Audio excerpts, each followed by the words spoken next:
सर्वे भवन्तु सुखिनः, सर्वे सन्तु निरामयाः, सर्वे भद्राणि पश्यन्तु, मा कश्चित् दुःखभाग् भवेत्।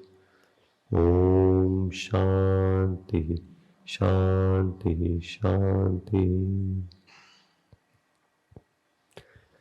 हरिओम, नमो नमः। सभी का स्वागत आज की कार्यशाला में। आप लोग सोचते होंगे कि बच्चों से ज़्यादा तो आप हमको पढ़ाते हो, कुछ ना कुछ हर शनिवार को होता है, लेकिन आप भी बहुत अच्छे हो, आप आते हो। और ये हम इसलिए कर रहे हैं कि बच्चों का पूर्ण विकास हो सके। तो इसमें मुख्य मुझे लगता है और पहला अंग है बच्चों का स्वास्थ्य। अगर शारीरिक स्वास्थ्य ठीक नहीं होगा तो फिर मानसिक स्वास्थ्य और उनकी पढ़ाई तो बहुत दूर की बात है। तो इसलिए हम इस कार्यशाला में पुनः ये द्वितीय भाग है इस आयुर्वेद विषय पे। और हमने देखा भी है कि विद्यालय में जब बच्चे अस्वस्थ होते हैं तो पढ़ाई पे ध्यान नहीं दे सकते, चिड़चिड़ापन भी अनुभव करते हैं, तो उनका व्यवहार भी इतना ठीक और सौम्य नहीं होता है। और जब हम थोड़ा उस पर विचार करते हैं तो, और खास करके डॉक्टर के पास ले जाते हैं, जो हमारा क्लिनिक यहीं पे है कैंपस पे, तो ये भी हमारा सौभाग्य है, वो भी आयुर्वेदिक क्लिनिक है। तो पता चलता है कि कभी कभी उनकी दिनचर्या में ये कुछ कमियां होती है, कुछ दोष होते, उसी के कारण बच्चों का स्वास्थ्य ठीक नहीं रह पाता है। तो क्यों ना हम इसी पे आज विचार विमर्श करें कि दिनचर्या कैसी होनी चाहिए, दिनचर्या का महत्व क्या है। तो आज हमारे बीच उपस्थित डॉक्टर राखी जी इस पे आपको पूरा विश्लेषण अपना देगी। उन्होंने एमडी किया है पीडियाट्रिक्स में, बाल चिकित्सा में, साथ साथ आयुर्वेद का भी अध्ययन किया है। तो दोनों का समन्वय करते हुए एक वैज्ञानिक दृष्टि से आपको समझाएंगे कि दिनचर्या का महत्व क्या है, दिनचर्या कैसी होनी चाहिए। उसके पहले मैं दो शब्द कहना चाहता हूँ हमारी भारतीय संस्कृति के अनुकूल, कि जब हम भारतीय दर्शन पढ़ते हैं तो उसमें एक शब्द आता है हृत। एक बार हमने यहाँ भारतीय संस्कृति के कुछ शब्द भी लिखे थे जो विशेष है भारतीय संस्कृति में। उसमें एक हमने लिखा था हृत। हृत जो अभी अंग्रेजी शब्द है रिदम, वो वहीं से आता है। तो रिदम का अर्थ होता है, संगीत में भी आप सुनते हो कि एक लय होती है ना, तबला है, पखवाज है, खोल है, मृदंग है, ढोल है, ढोलक है, तो उसमें एक रिदम होते है, ताल। तो ऐसी ही प्रकृति में एक रिदम है, उसको ऋत कहते हैं। तो वेदों में ये शब्द आपको मिलेगा, आप अगर रुद्री पढ़ोगे सुनोगे तो उसमें भी आएगा ऋतम च सत्यम च। तो सत्य जो है वो ऋत है, बाकी सब असत्य है। इसका अर्थ ये है कि आप अगर ध्यान से प्रकृति को देखोगे तो आपको एक रिदम, एक लय दिखाई देगी। जैसे सूर्योदय और सूर्यास्त तो एक चक्र है ना। और हमारे जो ऋतु है, 6 ऋतु है भारत में, उसका एक चक्र है। दिन और रात उसका एक चक्र है। आप चंद्रमा को देखोगे उसके भी अलग अलग फेजेस होते हैं, उसका भी एक चक्र है। तो इसीलिए जो ये विचार है चक्र का, धर्म चक्र अभी भी हमारे ध्वज के ऊपर है, बीच में तिरंगे में वही है धर्म चक्र। वो अशोक राजा के पूर्व में भी उसका उपयोग होता था। वो प्रतीक है सत्ता का, सत्य का और प्रकृति का। संसार एक चक्र है। तो ऐसी भाषा आपको भारतीय सभ्यता में, भारतीय संस्कृति में, भारतीय धर्म में मिलेगी। इसका अर्थ यह है कि अगर प्रकृति एक नियम से चलती है, और अगर आप यहाँ हमारे सदगुरु धाम जाओगे पीछे तो हमने एक श्लोक भी वहाँ रखा है हनुमान का। हनुमान जी कहते हैं, जब राम पूछते हैं कि आप अपने आप को कैसे देखते हो, आप कौन हो, तो हनुमान जी कहते हैं कि देह बुद्धिया तो दासो हम, कि देह बुद्धि से मैं आपका दास हूं। मतलब ये देह जो है उसको एक नियम से चलना पड़ेगा। ये प्रकृति का जो पूरा समष्टि है, जिसको वेदांत में समष्टि कहते हैं, वो ईश्वर है। अगर मैं कोई भी प्रकृति के नियम का उल्लंघन करूंगा, जैसे रात को जागूंगा दिन में सोऊंगा, ये एक उदाहरण रूप से, तो प्रकृति के नियम का उल्लंघन, तो मैं तो दास हूं, दास उल्लंघन नहीं कर सकते नियम का।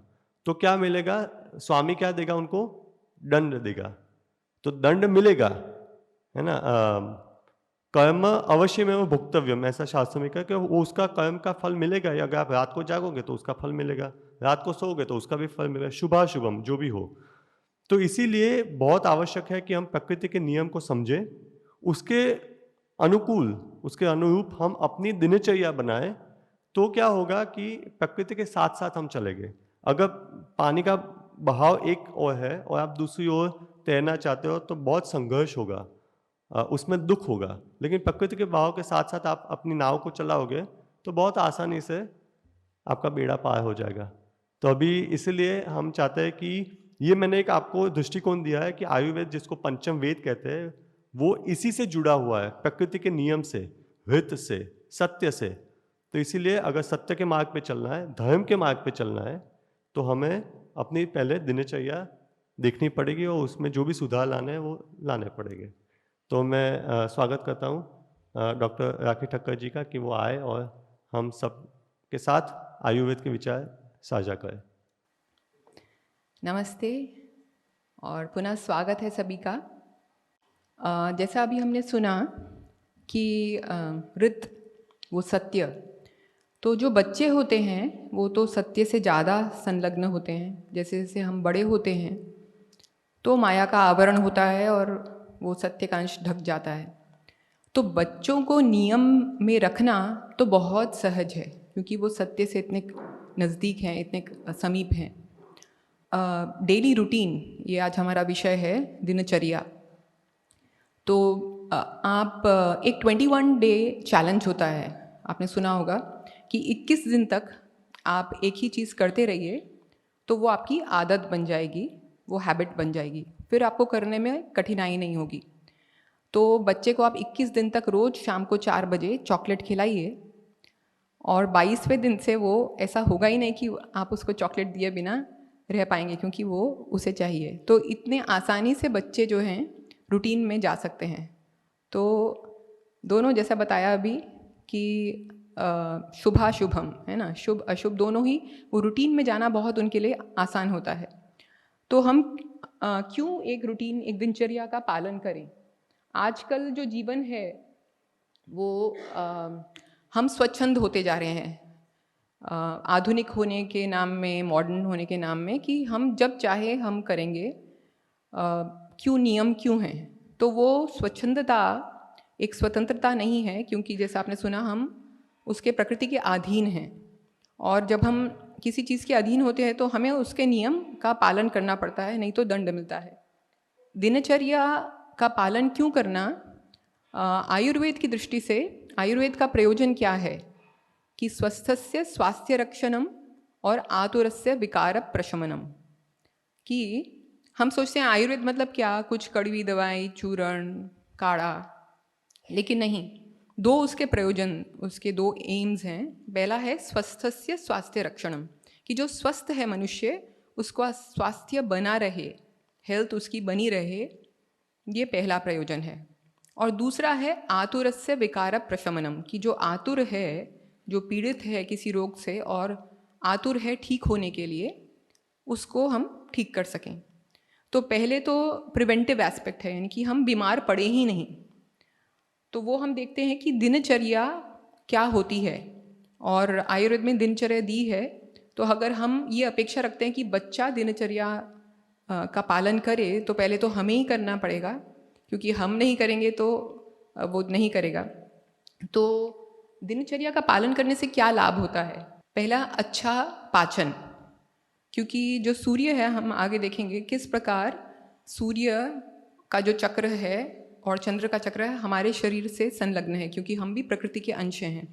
तो हमारा पाचन अच्छा होता है, पाचन अच्छा होता है, नींद भी अच्छी आती है, और हमारा बच्चे का जो ग्रोथ एंड डेवलपमेंट, जो उसका विकास है शारीरिक, मानसिक, बौद्धिक, वो भी अच्छे प्रकार से होता है।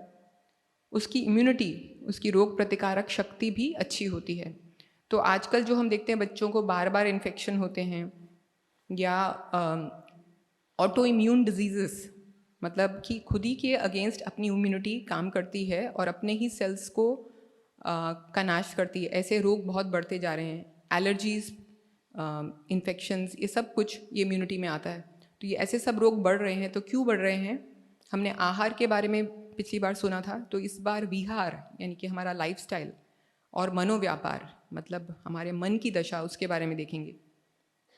और इमोशनल बैलेंस, अगर आप रित में रहेंगे, उस चक्र में रहेंगे जो प्राकृतिक है, तो हमारी मनोदशा भी अच्छी रहेगी। और कंसंट्रेशन एंड लर्निंग, ये तो बहुत ही आवश्यक है बच्चे के लिए कि उसमें एकाग्रता हो, वो अपने पढ़ाई में ध्यान दे सके, उसकी सीखने की क्षमता अच्छी हो। और अंत में डिसिप्लिन मतलब अनुशासन बहुत सरल हो जाता है अगर हम बच्चे को एक दिनचर्या देते हैं, क्योंकि वो उसी में ढल जाता है। तो सबसे पहले दिनचर्या में हमारा दिन प्रारंभ होता है पहले उठने से, प्रातरुत्थान। तो प्रातः में हम जल्दी उठें। अधिकांश लोगों को कम से कम इस समय में जल्दी उठना पसंद नहीं है। तो वो क्यों नहीं है, वो आप उसके बारे में सोच सकते हैं। पहले आप उसके फ़ायदे क्या हैं जल्दी उठने के, वो अगर आप देखेंगे। ऐसे तो आयुर्वेद में लिखा है कि ब्रह्म मुहूर्त में उठना है। और ब्रह्म मुहूर्त कब है? वो समाप्त होता है सूर्योदय से करीब 1.5 घंटा पहले। तो अगर 6:30 या कभी 6:45 सूर्योदय है, तो उससे 1.5 घंटा मतलब 5 बजे ब्रह्म मुहूर्त संपन्न होता है। तो आपको 4 से 5 के बीच में उठना है। तो शायद छोटे बच्चे के लिए तो ये नहीं संभव है, क्योंकि बच्चों की निद्रा की आवश्यकता भी ज़्यादा होती है।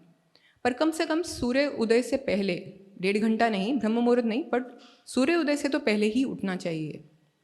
तो और फिर धीरे धीरे जैसे जैसे बच्चा बढ़ता है, उसकी आयु बढ़ती है, हम धीरे धीरे उसको और जल्दी उठा सकते हैं। इसका कारण क्या है? तो इसके बहुत सारे कारण हैं। शारीरिक विकास के लिए, हमारे मानसिक स्वास्थ्य के लिए, भावनात्मक और हमारे सीखने के लिए, सभी में।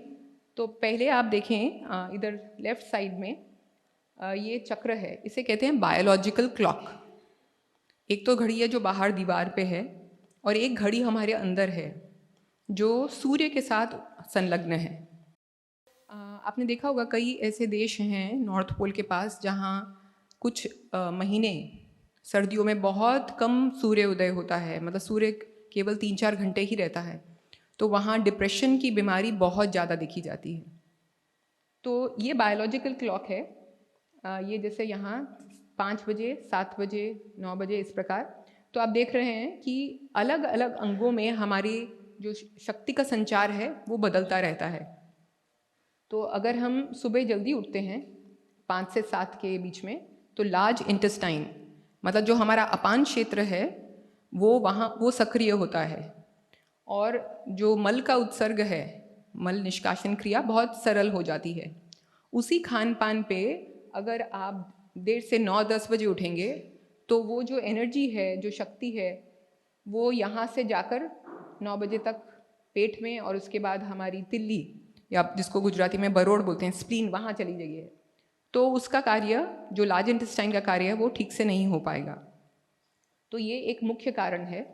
इसके अतिरिक्त अगर आप देखें तो ये ग्राफ दिख रहा है राइट साइड में। ये पीला जो हिस्सा है वो भाग दिन का है, सूर्य उदय हुआ है तो करीब 6-7 बजे से लेकर शाम के 6-7 बजे तक, और ये रात्रि का काल है। तो ये ग्राफ जो आप देख रहे हैं, तो ये जो काला, ये पहला ये ग्राफ है, वो है सीरम कॉर्टिसोल का। हमारे शरीर में एक हार्मोन होती है जिसे कॉर्टिसोल कहते हैं, जिसे स्टीरॉयड कहते हैं। तो वो स्ट्रेस फाइटिंग हार्मोन है। तो वो होती है तो हम कोई भी स्ट्रेस यानी कि तनाव को झेल सकते हैं, वो शारीरिक हो या मानसिक हो। तो बच्चे के लिए खेलना भी एक तनाव है, मतलब कुछ उसे करना है, पढ़ना भी, कोई भी कार्य। तो उसे सबसे अच्छे प्रकार से वो कब कर पाएगा? जब आप देख रहे हैं कि ये सूर्योदय से पहले ही 4 बजे ब्रह्म मुहूर्त में ये बढ़ना शुरू होता है, और करीब 9-10 बजे तक इसका पीक यानी कि सबसे ज़्यादा इसकी मात्रा है, और फिर धीरे धीरे घटती है, और आप देखिए शाम को 4-5 बजे के बाद बहुत कम हो जाती है। तो अगर बच्चा या बड़ा प्रातः काल जल्दी उठेगा तो उसको ये एडवांटेज या ये लाभ प्राप्त होगा। और फिर उसके बाद ये हमारा है मेलेटोनिन। ये एक और हार्मोन है जो हमारे नींद के लिए आवश्यक है। आपने सुना होगा कुछ लोग मेलेटोनिन की गोलियां लेते हैं नींद नहीं आती तो इसका जो नॉर्मल ग्राफ है वो आप देखिए कि जैसे सूर्योदय होता है तो बहुत कम हो जाता है और फिर शाम को एकदम बढ़ने लगता है 9-10 बजे। तो अगर हम इस प्रकार इसे सर्केडियन रिदम कहते हैं, यानी कि अलग अलग जो स्राव हैं हमारे शरीर में, अलग अलग हार्मोन्स केमिकल्स हैं, ये तो 2 यहाँ दिखाए गए हैं, इसके अतिरिक्त डोपामीन है, सेरोटोनिन है, ये सब हमारे मनोदशा पर प्रभाव डालते हैं और हमारे शरीर की क्रियाओं पर भी प्रभाव डालते हैं। तो अगर हम उस रित में होंगे, उस चक्र में होंगे जो प्राकृतिक है, तो ये सब जो क्रियाएं हैं हमारे शरीर में संतुलित होंगी और हमारा शरीर स्वस्थ रहेगा।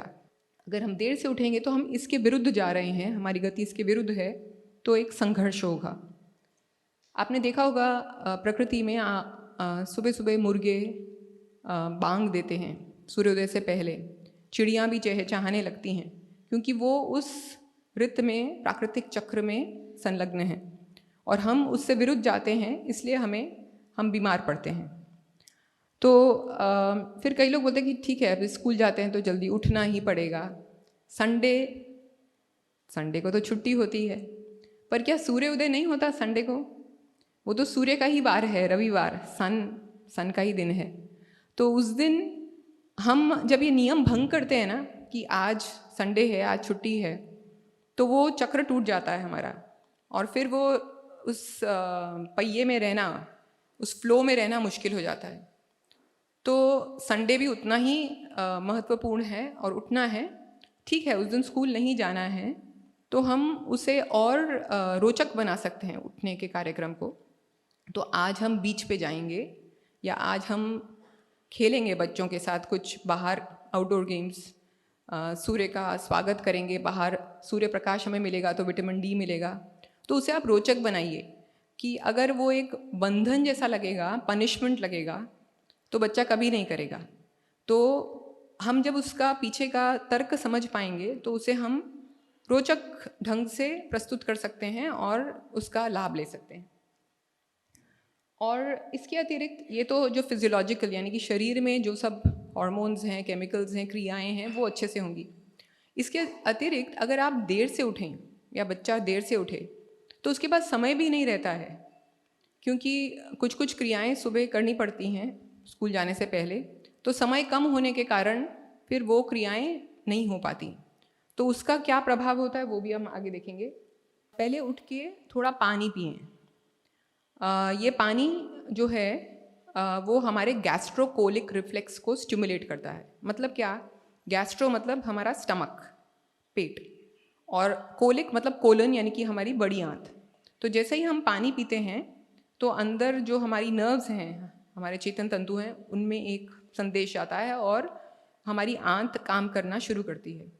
और अगर हम सुबह जल्दी उठे हैं सूर्योदय से पहले, तो पहले ही हमारी जो ऊर्जा का संचार वहाँ हमारी बड़ी आंत में है, और साथ में ये पानी पिया तो आंतों को एक और संदेश मिलता है कि जाग जाओ, और मल का उत्सर्ग सरलता से हो जाता है। कई बच्चों को सुबह पानी अगर आप दें तो उनको पीना बिल्कुल अच्छा नहीं लगता, बोलते नहीं मुझे उल्टी आती है, मुझे नहीं पीना है। तो उसमें उनको ज़बरदस्ती नहीं करनी है, क्योंकि हमें जो हमारा शरीर है वो बहुत ही समझदार है, बहुत बुद्धिमान है। तो हमारे शरीर को पता है हमारी क्या आवश्यकता है। खासकर अगर केवल मन का ही ये नहीं हो और शरीर भी कुछ ऐसे संकेत दे रहा हो कि उल्टी आ रही है, ऐसा नहीं है मुझे अच्छा नहीं लग रहा, मुझे नहीं पीना, पर मुझे उल्टी आ रही है, तो शरीर भी संकेत दे रहा है। तो ये इसमें शरीर में पहले से ही गीलापन ज़्यादा है।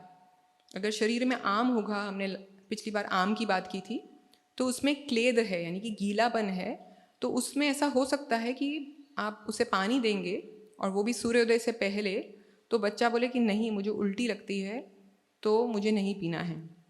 तो उसमें उसको आग्रह नहीं करना है और फिर देखना है कि आम क्यों बन रहा है और उसको ठीक करना है।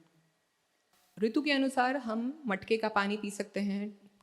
ठंडा मौसम है या वर्षा ऋतु है तब हम हल्का गुनगुना पानी पी सकते हैं। और खासकर जब मल हमारा कठिन होता है, सूखा हुआ होता है, तब ये पानी बहुत अच्छा काम करता है, वो भी हल्का गुनगुना। लेकिन मल की प्रवृत्ति अगर पहले ही ढीली है तो उसमें ये तकलीफ़ हो सकती है, तब हमें आग्रह नहीं करना चाहिए। या जैसे हमें सर्दी है, नाक बह रहा है, बुखार है, ज्वर है, खांसी है, ऐसी सब स्थितियों में हमारे शरीर में गीलापन पहले से ही ज़्यादा है, तो उसमें हमें अगर प्यास नहीं है तो पानी नहीं देना है। और न केवल ये हमारी आंतों के लिए अच्छा रहता है, पर इसका एक रसायन प्रभाव होता है। आयुर्वेद में रसायन का अर्थ है एक टॉनिक, जो शरीर को पुनः नया करता है। अगर हमारी अग्नि ठीक है और हम सुबह पानी पिएं तो वो हमारी धातुओं को पुष्ट करता है और मेंटेन्स हाइड्रेशन, मतलब शरीर में एक पानी का संतुलन भी बनाए रखता है। अधिकांश बच्चे भूल जाते हैं पानी पीना, एक बार चले गए स्कूल में, बॉटल वैसे ही आ जाती है वापस। तो अगर सुबह आपने उनको पानी पिला दिया तो कुछ अंश आपने वो जो पानी की मात्रा है उसका संतुलन आपने पहले से ही उसको देख लिया कि हो जाएगा।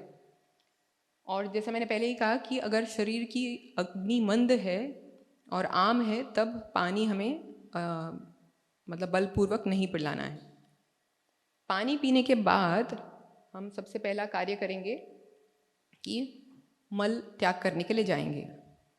अभी आप बाईं तरफ देख सकते हैं ये चित्र, और ऐसे ही अधिकांश लोग मल इसी प्रकार त्याग करते हैं। पर क्या ये सही है? तो देखा गया है कि कई बच्चों को और बड़ों को भी कब्ज़ की तकलीफ होती है, मतलब मल ठीक से सम्यक रूप से निकलता नहीं है। तो हम कैसे बैठते हैं टॉयलेट पर, वो भी हमें देखना है। इस प्रकार जो आजकल हम मॉडर्न इंग्लिश टॉयलेट पे बैठते हैं, उससे क्या होता है कि ये बिल्कुल ही गलत प्रक्रिया है बैठने की, क्योंकि हमारा जो नीचे का भाग है, अपान क्षेत्र है, उसमें आप देख रहे हैं यहाँ पे कि ये हमारी आंत का नीचे का भाग है। और जब हम इस प्रकार बैठते हैं तो ये जो बाहर का निकास द्वार है, इसके आसपास एक मसल होती है जिसे प्यूबोरेक्टालिस मसल कहते हैं, तो वो टाइट हो जाती है, तो इसमें संकोच हो जाता है, तो मल ठीक से निकल नहीं पाता और फिर इस प्रकार अंदर गांठें बन जाती हैं। लेकिन प्राकृतिक रूप से इस प्रकार आप देखते हैं और प्राणी भी ऐसे बैठते हैं, और इसमें ये जो एंगल बनता है तो इसमें वो जो मसल है वो रिलैक्स हो जाती है, शिथिल हो जाती है, और मल का द्वार अच्छे से खुल जाता है। तो इस प्रकार, तो यहाँ से फिर मल अच्छे प्रकार से निकल सकता है। तभी इसे मल आसन कहते हैं, नीचे से ऐसे उखड़ू बैठकर। तो बच्चे तो सभी इस प्रकार बैठ सकते हैं, तो आप बचपन से अगर उन्हें ये आदत डालेंगे तो वो इसी प्रकार बैठेंगे और उनका स्वास्थ्य भी अच्छा रहेगा, घुटने भी अच्छे रहेंगे। अगर आप किसी कारणवश ऐसा नहीं बैठ सकते तो आप ऐसा स्टूल रख सकते हैं पैरों के नीचे, ताकि जो आपके घुटने हैं वो आपके हिप से, नितंब से ऊंचे हो जाएंगे, और फिर आप इस प्रकार बैठ सकते हैं। तो बच्चों को शुरू से हमें इस प्रकार उनको शिक्षण देना चाहिए। अभी अगर मल नहीं निकला तो क्या हुआ, बाद में निकल जाएगा, दोपहर को, शाम को, ऐसा लोग सोचते हैं। कर तो लिया ना, हो गया कभी भी। पर उसमें क्या होता है कि वो मल जो है उसमें विषैला पदार्थ है, और वो विषैला पदार्थ पुनः रक्त में अंदर उसका शोषण होता है और वो रक्त में घूमता है। फिर खील मुहासे जैसे तकलीफ होती हैं, त्वचा में तकलीफ होती है, वो आम हमारे छाती में जमता है तो कफ जैसी तकलीफ होती है। कृमि इस कारण से होते हैं क्योंकि वो आम जो है वो मल हमारे अंदर रहता है और वो कृमियों का बहुत स्वादिष्ट आहार है। तो आपने देखा जहाँ भी कूड़ा कचरा है वहीं पे कीड़े आते हैं। तो उसी प्रकार हमारे अंदर भी जो कृमि होते हैं, वो पेट के कृमि हों या बैक्टीरिया हों, वायरस हो, फंगस हो, ये जो मल होता है वो उनका बहुत उपजाऊ और आहार होता है। तो वो अगर हमारा मल सही समय पर निकल जाएगा और शरीर में नहीं रहेगा तो उसकी भी संभावना कम हो जाएगी। और दूसरा, आप देख रहे हैं इस तरफ 5 वायु बताए गए हैं। आपने देखा होगा कभी पंडित भोग लगाते हैं तो बोलते हैं ओम प्राणाय स्वाहा, अपानाय स्वाहा, व्यानाय स्वाहा, उदानाय स्वाहा और समानाय स्वाहा। तो ये 5 वायु हैं हमारे शरीर में। तो उसका हम कार्य देखें तो अपान वायु तो आप सबको पता है नीचे है यहाँ, और इसका कार्य क्या है? नीचे की ओर मल मूत्र को निकालना इसका कार्य है। और समान वायु यहाँ पर है पेट में, पाचन क्रिया, हमारे आंतों में खाना आगे जाता है और पचता है। और फिर यहाँ ऊपर प्राण वायु है, हम श्वास अंदर लेते हैं। हमारे मस्तिष्क में जो सब क्रियाएं होती हैं, हम सोचते हैं, हम एकाग्रता से किसी चीज़ पर मनन कर सकते हैं, पढ़ सकते हैं, हमारे विचार और हमारी नींद, ये सब हमारे मस्तिष्क के जो भी कार्य हैं वो प्राणवायु के अधीन हैं। और फिर उदान वायु यहाँ छाती में प्रारंभ होता है और ऊपर की ओर ये वायु जाती है, जो हमारे वाक यानी कि हमारे वाणी के लिए और हमारे मनोबल में बहुत सहयोग देती है ये वायु। और फिर एक वायु है जो पूरे शरीर में घूमती है, जिससे रक्त का संचार होता है, जिससे हम हाथ पैर हिलाते हैं, वो है व्यान वायु। तो जब कब्ज होता है, कॉन्स्टिपेशन होता है, तो क्या होता है कि मल नहीं निकला, ये अपान वायु किसी कारण से निर्बल है, तो नीचे नहीं निकला, लेकिन मल यहाँ रहता है, तो वायु का जो वायु की दिशा है वो परिवर्तित हो जाती है, प्रतिलोम यानी कि ऑपोजिट डायरेक्शन में ऊपर चढ़ने लगती है। तो यहाँ हमने पिछली बार देखा था, यहाँ अग्नि है, जठराग्नि, तो वो जठराग्नि को मंद कर देती है। जैसे जोर की हवा होगी तो अग्नि बुझ जाएगी, तो यहाँ जठराग्नि मंद हो जाती है और पेट फूलता है। और अग्नि मंद होगी तो आम बनेगा तो सभी बीमारियां होंगी। आगे यहाँ उदान वायु, जैसे मैंने कहा कि हमारे वाणी और हमारे मनोबल के लिए उसका कार्य है। तो मनोबल कम होगा, बच्चे को डर लगेगा और धक धक होगी, तो इस प्रकार उस पर भी प्रभाव पड़ेगा। ऊपर प्राणवायु, उसकी एकाग्रता कम होगी, उसका मन नहीं लगेगा, खासकर जो बच्चे हाइपर एक्टिव होते हैं, एक चीज़ में वो लगकर एकाग्रता से फोकस नहीं कर पाते हैं, तो ये जो है तकलीफ और बढ़ जाएगी अगर उसका पेट साफ नहीं हुआ है। और फिर पूरा व्यान वायु, फिर हाथ पैर ठंडे लगते हैं, या कभी हाथ पैर के, आपने देखा होगा कोई लोग ऐसे ऐसे टांग हिलाते ही रहते हैं या हाथ को हिलाते ही रहते हैं। क्यों? क्योंकि व्यान वायु असंतुलित है, वो चंचलता है। उसका कारण हो सकता है कि अपान क्षेत्र में हो, बच्चे का पेट साफ नहीं होता है, तो उसके कारण भी ऐसा होता है।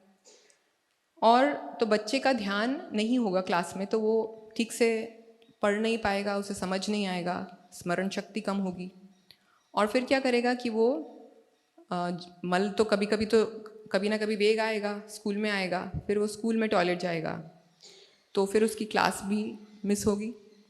तो ऐसे बहुत सारी चीज़ें, एक मल का उत्सर्ग नहीं हुआ समय पर, तो इतनी सारी चीज़ें हो सकती हैं। तो इस प्रकार और हमने पिछली बार देखा था कि मल कैसा होना चाहिए। एक ही लाभ है इसका, ये वेस्टर्न टॉयलेट का, कि जिनके घुटनों में तकलीफ है वो बैठ सकते हैं इस पर। और दूसरा, इसमें पानी होता है, एक वाटर लेवल होता है, तो जो मल जाता है, पिछली बार हमने देखा था कि मल परीक्षा कैसी करनी है। तो हमेशा आप खुद भी और बच्चे को भी समझाएं कि आप मल को देखिए फ्लश करने से पहले, तो मल अच्छे से बंधा हुआ होना चाहिए, चिपचिपा नहीं होना चाहिए, बिल्कुल उस पकौड़े के जैसा जो हमने पिछली बार बात की थी। तो वो भी एक, आप बच्चे को वो एक आदत डालें कि वो देखे। ये करने के बाद बारी आती है दांत साफ करने की, ब्रश। तो ये तो हम सभी जानते हैं कि इससे मुंह का खराब टेस्ट ठीक हो जाता है, दांत अच्छे रहते हैं, दांत का स्वास्थ्य अच्छा रहता है। और जो हमारा टेस्ट का परसेप्शन, यानी कि जो हम मुख में स्वाद ले सकते हैं, वो अच्छे से हमें समझ आता है। क्योंकि जब हम रात को सोते हैं तो मुंह गंदा हो जाता है और उस पर जिह्वा पर भी एक परत सी जम जाती है, दांत के ऊपर भी परत होती है, तो उसको हम साफ करते हैं। तो जो बोधक कफ है, जैसे हमने बताया कि 5 वायु हैं, ऐसे ही 5 कफ और 5 पित्त हैं। तो जो बोधक कफ वो हमारे बोध कराता है हमें स्वाद का मुख में, तो वो भी स्वच्छ हो जाता है, तो हमें स्वाद का भी पता चलता है। और जो एक्स्ट्रा यानी कि अधिक कफ है, तो वो निकल जाता है इस दंत धावन से, हमारे दांत को साफ करने से। और इस प्रकार हमारा जो डाइजेशन है, हमारा पाचन है और हमारी भूख भी बढ़ती है। लेकिन समस्या क्या है? हम दांत साफ करने के लिए किसका उपयोग करते हैं? टूथपेस्ट का। टूथपेस्ट में क्या होता है? बहुत सारे केमिकल्स। और उसमें फ्लोराइड होता है, और बल्कि एडवर्टाइजमेंट में आता भी है कि फ्लोराइड वाला टूथपेस्ट दांत के लिए अच्छा। तो ऐसा आपको लगता है कि ऊपर से कुछ लगाने से दांत अच्छे हो जाएंगे, कि दांत की उत्पत्ति जो हम खाते हैं और जो पचता है और जो कैल्शियम है, प्रोटीन इत्यादि है, कि वो अंदर से मजबूत होंगे? तो और साथ साथ SLS यानी कि सोडियम लॉरेल सल्फेट, ये केमिकल है जिससे झाग बनता है। आपने कई एडवर्टाइजमेंट्स में देखा होगा कि बहुत मेरा झाग वाला टूथपेस्ट, तो ये कोई कपड़े की धुलाई नहीं हो रही कि आपको झाग चाहिए। तो ये जो SLS है, सोडियम लोराइल सल्फेट, ये बहुत ही घातक केमिकल है। तो ये फ्लोराइड और ये सब SLS, ये सब खासकर बच्चे उसे निगल जाते हैं। अब उनको मीठा मीठा लगता है, और बहुत छोटे बच्चे होते हैं, उनको ये समझ नहीं है कि इसको थूकना है। तो कुछ अंश, और छोटे बच्चों में और भी ज़्यादा अंश हमारे अंदर चला जाता है, तो वो बहुत घातक बीमारियां करता है। और साथ ही साथ कि इसका रस कैसा है, अधिकांश टूथपेस्ट का रस कैसा है, मीठा है, कड़वा है, खट्टा है, मीठा है ना। तो आयुर्वेद में स्पष्ट लिखा है कि जो दंत धावन यानी कि दांत साफ करने के लिए जो भी हम जिसका उपयोग करें, जड़ी बूटी का ही करते हैं वहाँ, तो उसका जो रस है या टेस्ट है वो तिक्त, कषाय और कटु होना चाहिए। तिक्त मतलब कड़वा, कषाय मतलब कसैला जिसको गुजराती में तूरा कहते हैं, और तीसरा कटु यानी कि तीखा। ये 3 टेस्ट होने चाहिए। मीठा तो कभी नहीं होना चाहिए। क्यों? क्योंकि जो मुख है वो कफ का स्थान है। हमने पिछली बार देखा था कि ऊपर का भाग कफ का भाग है, तो कफ के स्थान में हम और मधुर वस्तु डालेंगे तो कफ और बढ़ जाएगा। तो आयुर्वेद में क्या लिखा है कि हमें दातुन का प्रयोग करना है। नीम है, बबूल है, करंज है, बहुत सब जगह मिलते हैं, पर उसको चबाना पड़ता है, और शायद छोटे बच्चे को इतना चबाने का समय भी नहीं है, और शायद उतना बल भी ना हो। तो हम दंत मंजन का उपयोग कर सकते हैं, और ऐसे उसमें बहुत सरल सरल पदार्थ हैं जो अंदर भी गए तो कुछ भी हानि नहीं करेंगे। तो ऐसे दंत मंजन, बहुत जो तीखे दंत मंजन हैं वो नहीं हम बच्चों में यूज़ करते, लेकिन जो सरल से हैं जिसमें थोड़ा नीम है, थोड़ा बबूल है, और थोड़ा यष्टि मधु और आंवला, ऐसा उससे हम करके कि अंदर भी गया तो कुछ ऐसा दुष्प्रभाव नहीं होगा। तो इस प्रकार दंत धावन बहुत आवश्यक है। उसके बाद टंग स्क्रैपिंग यानी कि जिह्वा निर्लेखन, जो हमारी जिह्वा है उसको हम साफ करते हैं। कई लोग ये नहीं करते और उनको लगता है आवश्यक नहीं है, लेकिन ये आयुर्वेद में दिनचर्या का बहुत मुख्य भाग है। क्यों, वो मैं आपको समझाती हूँ। जब हम जिह्वा को साफ करते हैं, और कुछ लोग ब्रश से ही कर लेते हैं, तो ऐसा नहीं, कुछ भी धातु यानी कि स्टील आजकल सबसे सरल रूप से मिल जाता है, तो वो हमें उसका टंग क्लीनर का उपयोग करना है।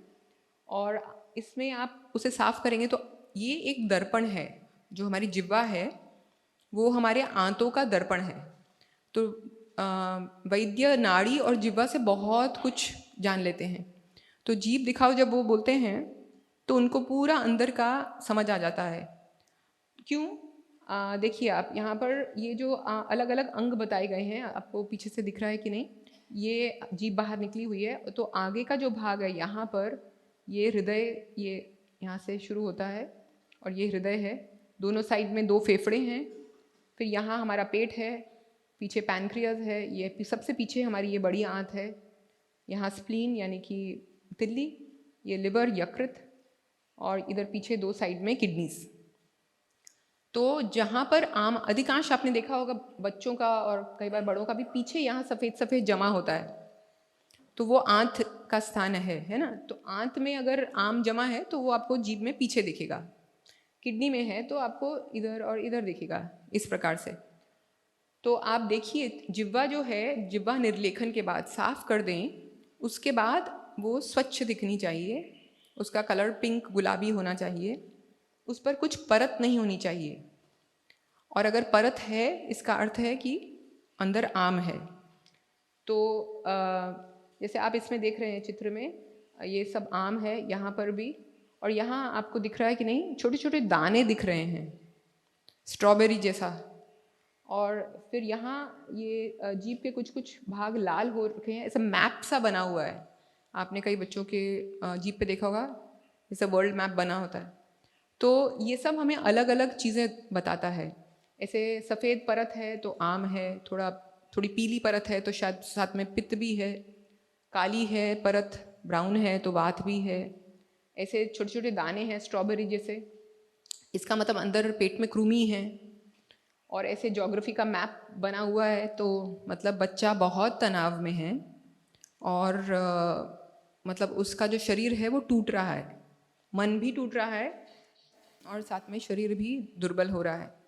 तो आप खुद भी बच्चे की जीभ देखें और उसे भी बोलें कि देखो, उसके बाद अगर उसने कुछ गलत खाया, कुछ गलत हुआ तो उसका परिणाम उसको अगले दिन ही दिखाई देगा। तो वो एक आईना भी हो जाएगा, प्रूफ हो जाएगा कि हाँ इससे ऐसा होता है। और साथ ही साथ जब हम ये जिह्वा निर्लेखन करते हैं तो जैसे हम एक्यूप्रेशर करते हैं तो अलग अलग पॉइंट्स हैं, यहाँ पे थायराइड का पॉइंट है, यहाँ पे हेड का पॉइंट है, तो उस प्रकार ये जिह्वा के पॉइंट्स हैं तो उसको तो हम उंगली से नहीं करेंगे, तो उससे वो एक्यूप्रेशर भी हो जाता है। ये सब जो अंदर अंग हैं वो सक्रिय हो जाते हैं, उनका कार्य अच्छा होने लगता है। जिह्वा निर्लेखन करने के बाद आता है ऑयल पुलिंग यानी कि गंडूश। गंडूश में क्या करते हैं कि आयु अनुसार बच्चों में एक छोटा चम्मच तिल तेल लेते हैं और मुंह में डालते हैं और उसको मुंह में ही भरे रखते हैं और उसको मुंह में अंदर घुमाते हैं। ये बच्चों के लिए नहीं, बड़ों के लिए भी है। ऐसा घुमाते रहते हैं 5 मिनट तक। छोटे बच्चे शायद 5 मिनट नहीं रख पाएँ तो 1 मिनट 2 मिनट ऐसा अभ्यास कर सकते हैं। तो उससे क्या होता है, हमारे छिद्र हैं, जैसे भगवत गीता में भी आता है कि ये शरीर जो है वो एक पुर है, एक नगरी है, उसके 9 द्वार हैं। तो ये 2 हैं, ये 2 हैं, इस प्रकार। तो ये भी, तो सभी द्वारों को हमें ग्रीस करना है, उसमें हमें स्नेह यानी कि स्निग्धता देनी है, उसमें ऑयल या घी डालना है, तो ल्यूब्रिकेशन ज़रूरी है।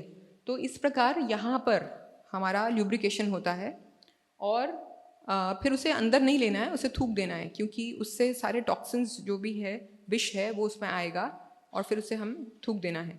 बहुत छोटे बच्चे ये नहीं कर पाएंगे, जो थोड़े बड़े बच्चे हों 7-8 साल से, उनको हम सिखा सकते हैं।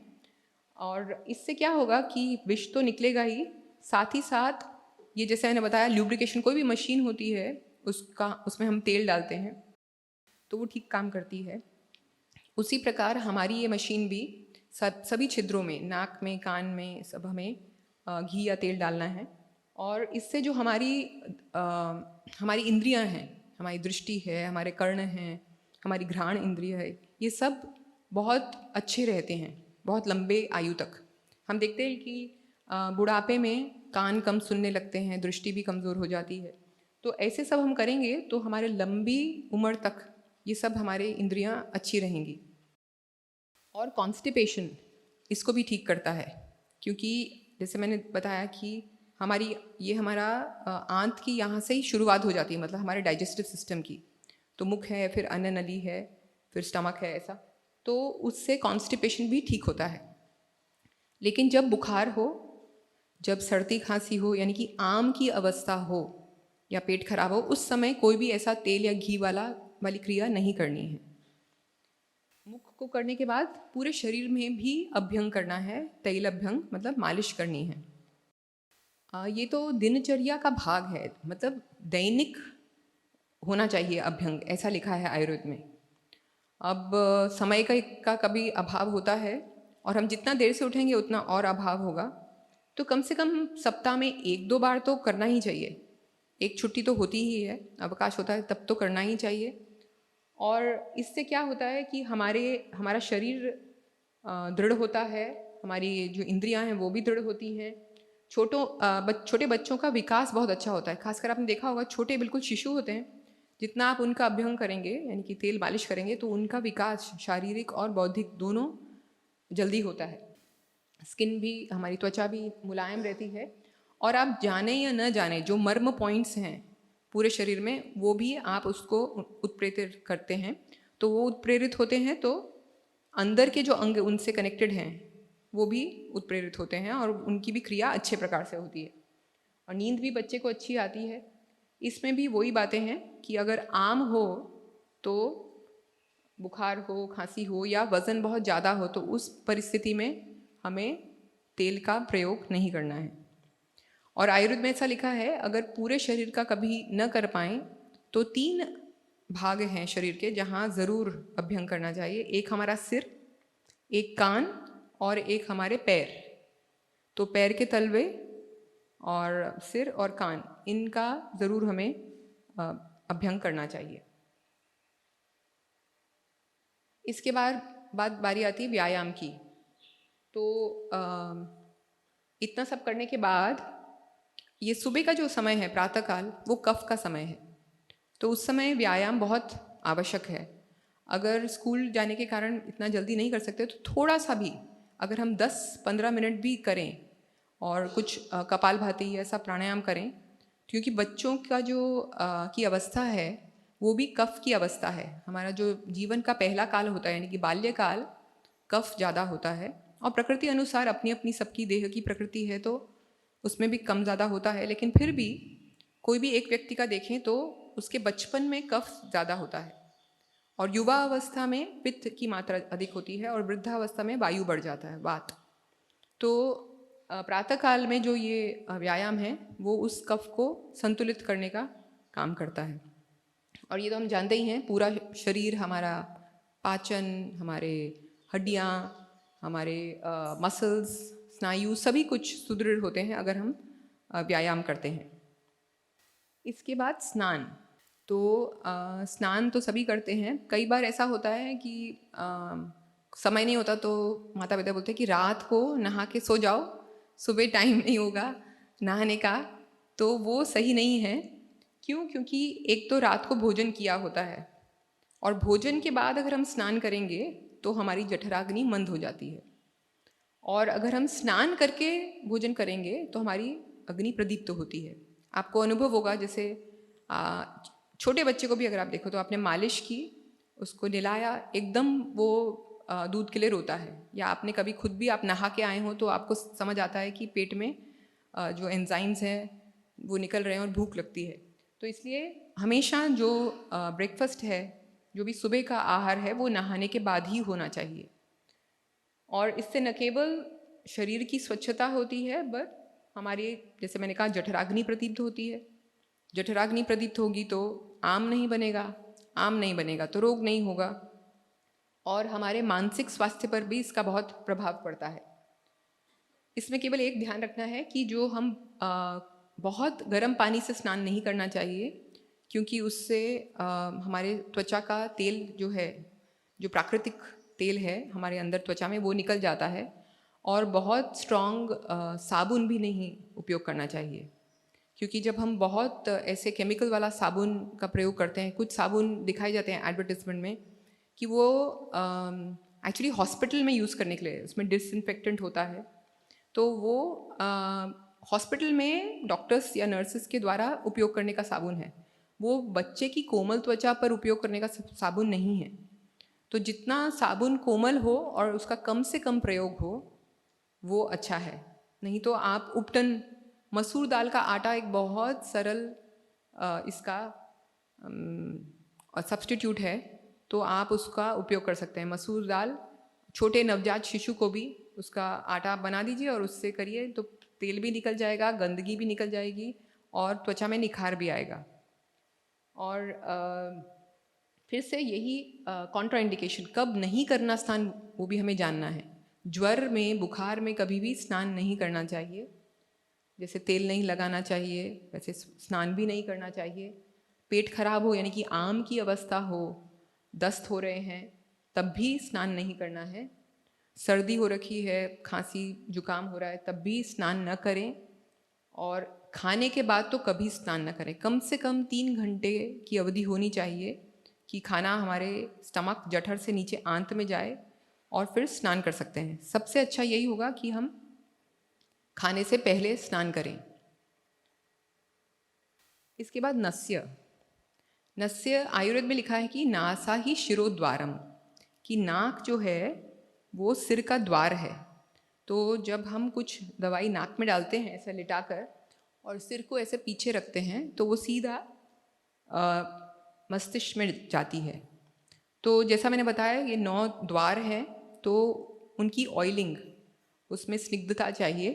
तो ऐसे हम नाक में घी या तेल डाल सकते हैं और उससे हमारा मस्तिष्क भी अच्छा रहता है, स्मरण शक्ति भी अच्छी रहती है और हमारे एकाग्रता भी अच्छी होती है, कर्ण की श्रवण शक्ति भी अच्छी रहती है, दृष्टि भी अच्छी रहती है। और इसमें हम सरल है कि हम घृत यानी कि घी, गाय का घी 1-1 बूंद डाल सकते हैं। और नहीं तो अणु तेल करके एक आता है आयुर्वेदिक तेल, उसमें जड़ी बूटियां हैं और तेल में होता है, केवल 1 या 2 बूंद उतना दोनों नाक में डालना है। वो नहीं भी हो तो गाय का घी। और इससे बाल का झड़ना, हमारी स्मृति, ये सब अच्छी रहती है। और जो बाद में बड़े होकर आप देखते हैं लोग भूलने लगते हैं, डिमेंशिया होता है या पार्किंसंस जैसी बीमारियां होती हैं, जो ऐसे ऐसे शरीर हिलता है, कांपता है, वो सब बीमारियां भी नहीं होती। बाल भी अच्छे रहते हैं, मुख पे चमक रहती है। और ये जो हम डालते हैं तो इस हमारे नाक में आप देखते हैं कि हल्के हल्के बाल होते हैं। और जब हम ये घी तेल डालते हैं तो जब कोई भी बैक्टीरिया या वायरस बाहर से आता है, क्योंकि बच्चा बाहर जाएगा, सब छींक रहे हैं, खांस रहे हैं, तो वो कीटाणु अंदर जा सकते हैं। अगर ये परत होती है तो उस कीटाणु का प्रवेश भी अंदर नहीं हो पाता, तो ये भी बचाव भी करता है। फिर से कॉन्ट्राइंडिकेशन मतलब कब नहीं करना है, जब आम हो, जब बच्चे को पहले से ही सर्दी है, खांसी है, बुखार है, अपच है, या बहुत बारिश की ऋतु है, वर्षा ऋतु, उसमें हमें ये नहीं करना है। आम की अवस्था में कोई भी तेल या घृत का प्रयोग हमें नहीं करना है। फिर कान, ये भी एक और द्वार है हमारे शरीर का, तो इसको हम कान में डालते हैं तो जो वैक्स बनती है, मैल, वो भी कठिन नहीं होता, हार्ड नहीं होता और नरम रहता है। साथ में जो कान का पर्दा है उसका लचीलापन भी बना रहता है। और अंदर जो ऑडिटरी नर्व है, यानी कि जो वो नस है जो दिमाग तक जाती है, वो भी अच्छी रहती है और लंबी आयु तक हम अच्छे से सुन पाते हैं। और कई बीमारियां होती हैं, जैसे बड़े होकर जब आयु बढ़ जाती है तो कान में जुन जुन जुन ऐसा बजता रहता है, इस प्रकार की, या कई लोगों को चक्कर आता है, ऐसा घूमता है, वर्टिगो, ये सब बीमारियां भी नहीं होती हैं अगर हम कान में तेल डालें। इसका भी वही कॉन्ट्राइंडिकेशन है, निषेध है। अगर आम है, बुखार, खांसी इत्यादि, या कान में से पस निकलता है, ऐसी अवस्था में मतलब कि कान में छेद है, तब हमें ये नहीं डालना है। और कई लोग ऐसा बोलते हैं कि खासकर आप मॉडर्न डॉक्टर्स के पास जाएंगे, एलोपैथिक डॉक्टर्स, तो बोलते हैं कान में बिल्कुल कुछ नहीं डालना, उससे फंगस हो जाता है। तो वो इसलिए होता है क्योंकि नहाने के बाद अगर हम कान को ठीक से साफ ना करें और कान में पानी गया हो और उसमें आप तेल डाल दें, तो पानी और तेल मिल जाएगा तो फंगस हो सकता है। लेकिन अगर आप सूखे कान में तेल डालेंगे तो कभी भी फंगस नहीं होगा। तो कान में पानी नहीं जाना चाहिए और आप कान को साफ करके उसमें तेल डाल सकते हैं। इतना सब करने के बाद बारी आती है आहार की, तो हमारा नाश्ता। कई लोग तो सुबह सुबह बेड में ही कुछ खाना प्रारंभ कर देते हैं, तो वो आप देख रहे हैं कि कितना मतलब गलत है, क्योंकि ना तो आपका पेट जागा है और आपकी आंतें जागी नहीं हैं। तो इधर आप देख रहे हैं कि ये आधुनिक जीवन शैली इस प्रकार हो गई है। थोड़ा बहुत कभी ब्रेकफास्ट खाया तो खाया, नहीं खाया, और फिर थोड़ा लंच खाया, और रात को जो डिनर, रात्रि भोजन सबसे अच्छे से हम करते हैं, और वो भी जितना हो सके लेट से लेट और भारी से भारी। और फिर उसके ऊपर कुछ आइसक्रीम या ऐसा भी कुछ चाहिए ठंडा, की थोड़ी बहुत जठराग्नि रह गई हो तो उसको बुझा दें। तो फिर हमारा इस प्रकार से शरीर हो जाता है, तो जिसको लाइफस्टाइल डिसऑर्डर्स बोलते हैं। मतलब वज़न बढ़ता है, हाई ब्लड प्रेशर होता है, डायबिटीज़ होता है, हार्ट डिजीज़ होती है, ये सब लाइफस्टाइल डिसऑर्डर्स हैं। क्यों होते हैं? क्योंकि हमारा लाइफस्टाइल गलत है। इसमें तो जो स्वस्थ से स्वास्थ्य रक्षणम, मतलब अगर आप स्वस्थ हैं तो उसकी रक्षा कीजिए, इस स्थिति तक पहुँचे ही ना तो हम पहले से ही एक अच्छी दिनचर्या रखें। और होना कैसा चाहिए कि सुबह में, तो आयुर्वेद में तो 2 ही भोजन काल बताए गए हैं, एक प्रातः का भोजन काल और एक सायं। तो प्रातः जब सूर्य अच्छे से उदय हो जाए, तो आपने पहले देखा था जो बायोलॉजिकल क्लॉक, तो करीब 9-10 बजे हमारी एनर्जी स्टमक में पहुंचती है। तो वो काल है भोजन ग्रहण करने का।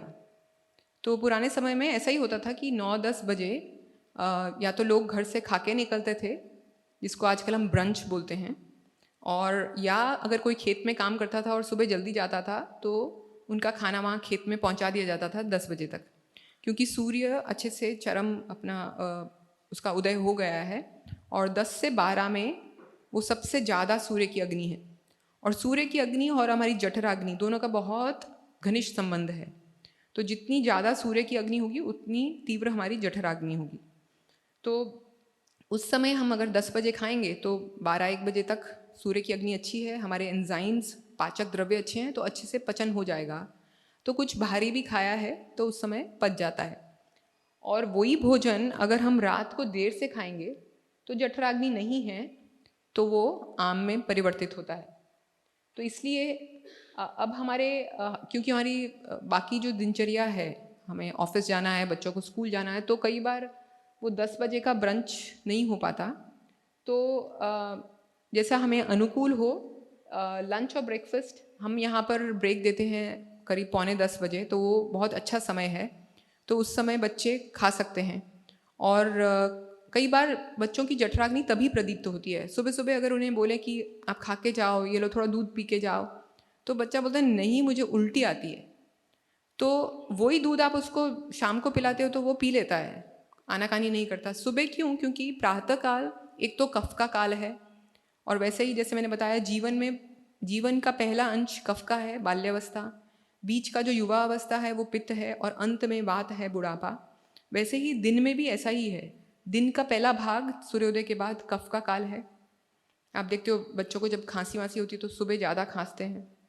दोपहर को पित्त का है, और शाम का जो काल है वो वायु का काल है। और वैसे ही रात में भी, रात का पहला भाग कफ का है, तो खांसी सबसे ज़्यादा कब होती है? सुबह दिन में 6 से 8, और शाम को भी रात को 6 से 8 या 10 बजे तक।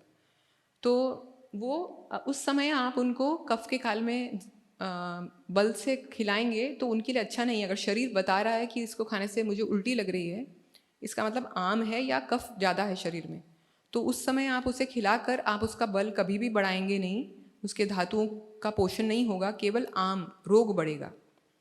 तो प्रातः में और 10 बजे तक जैसे मैंने कहा हमारी जठराग्नि अच्छी हो जाती है, तो उस समय बच्चा खाएगा तो अच्छे से खा पाएगा, भूख होगी और पाचन क्रिया भी अच्छी होगी।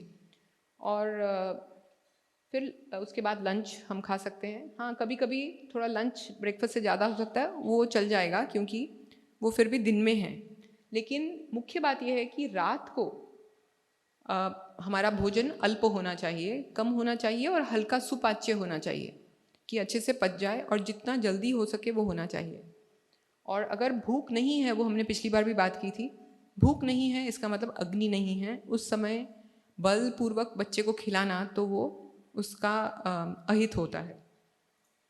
और हमने भोजन के बारे में तो बहुत बात की है, पहले भी हमने पेरेंटिंग सेमिनार किया है कि भोजन कैसा होना चाहिए, पैकेट का भोजन नहीं होना चाहिए, केमिकल युक्त नहीं होना चाहिए, प्राकृतिक भोजन, और हम ऐसा घर पे गर्म भोजन बना के बच्चे को खिला सकते हैं।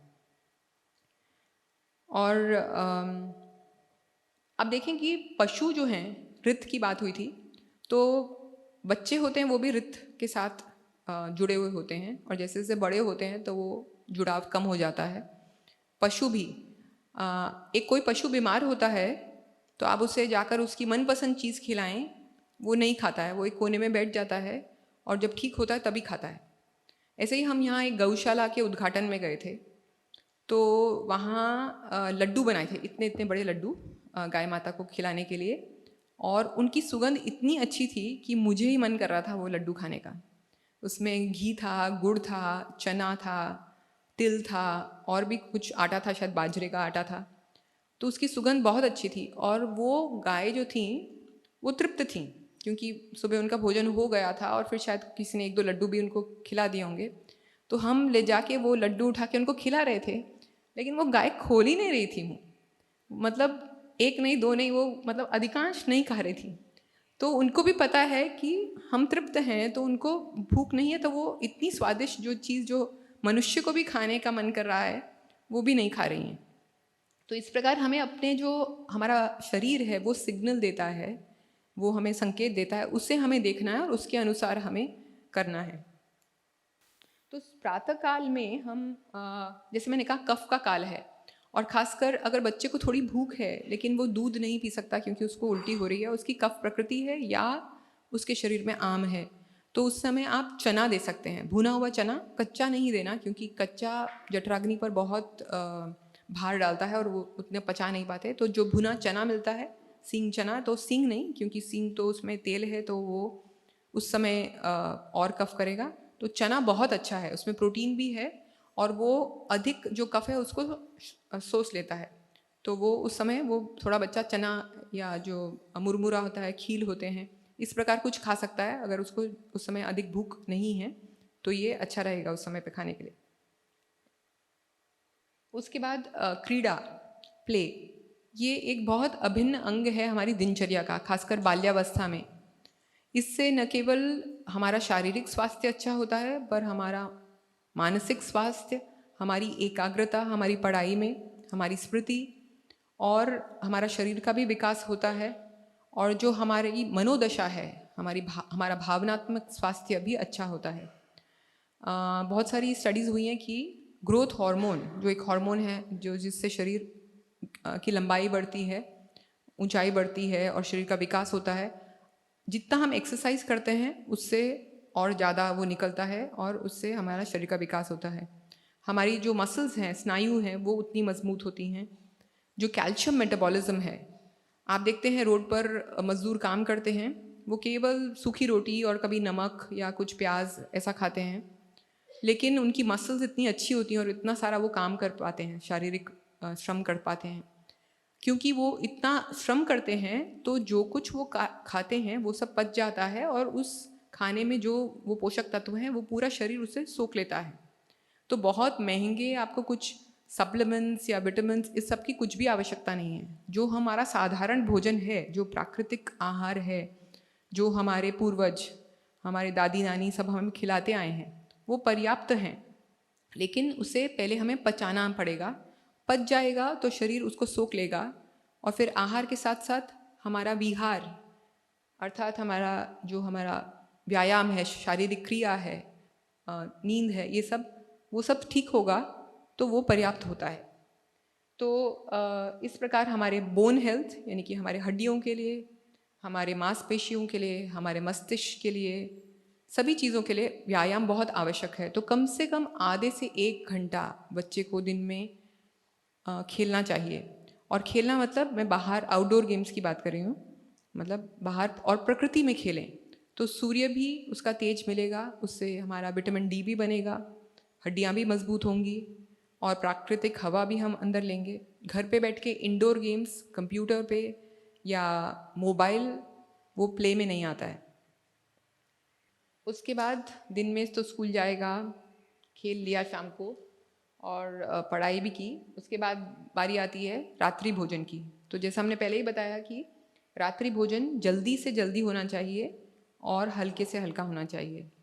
तो अगर हम हल्का खाएंगे तो पच जाएगा तो आम नहीं होगा, बीमारी नहीं होगी, नींद भी अच्छी आएगी और अगले दिन बच्चा जल्दी उठ भी जाएगा, उसका मन भी लगेगा पढ़ाई में, तो सभी कुछ होगा। वो सब कुछ साथ में बंधा हुआ है।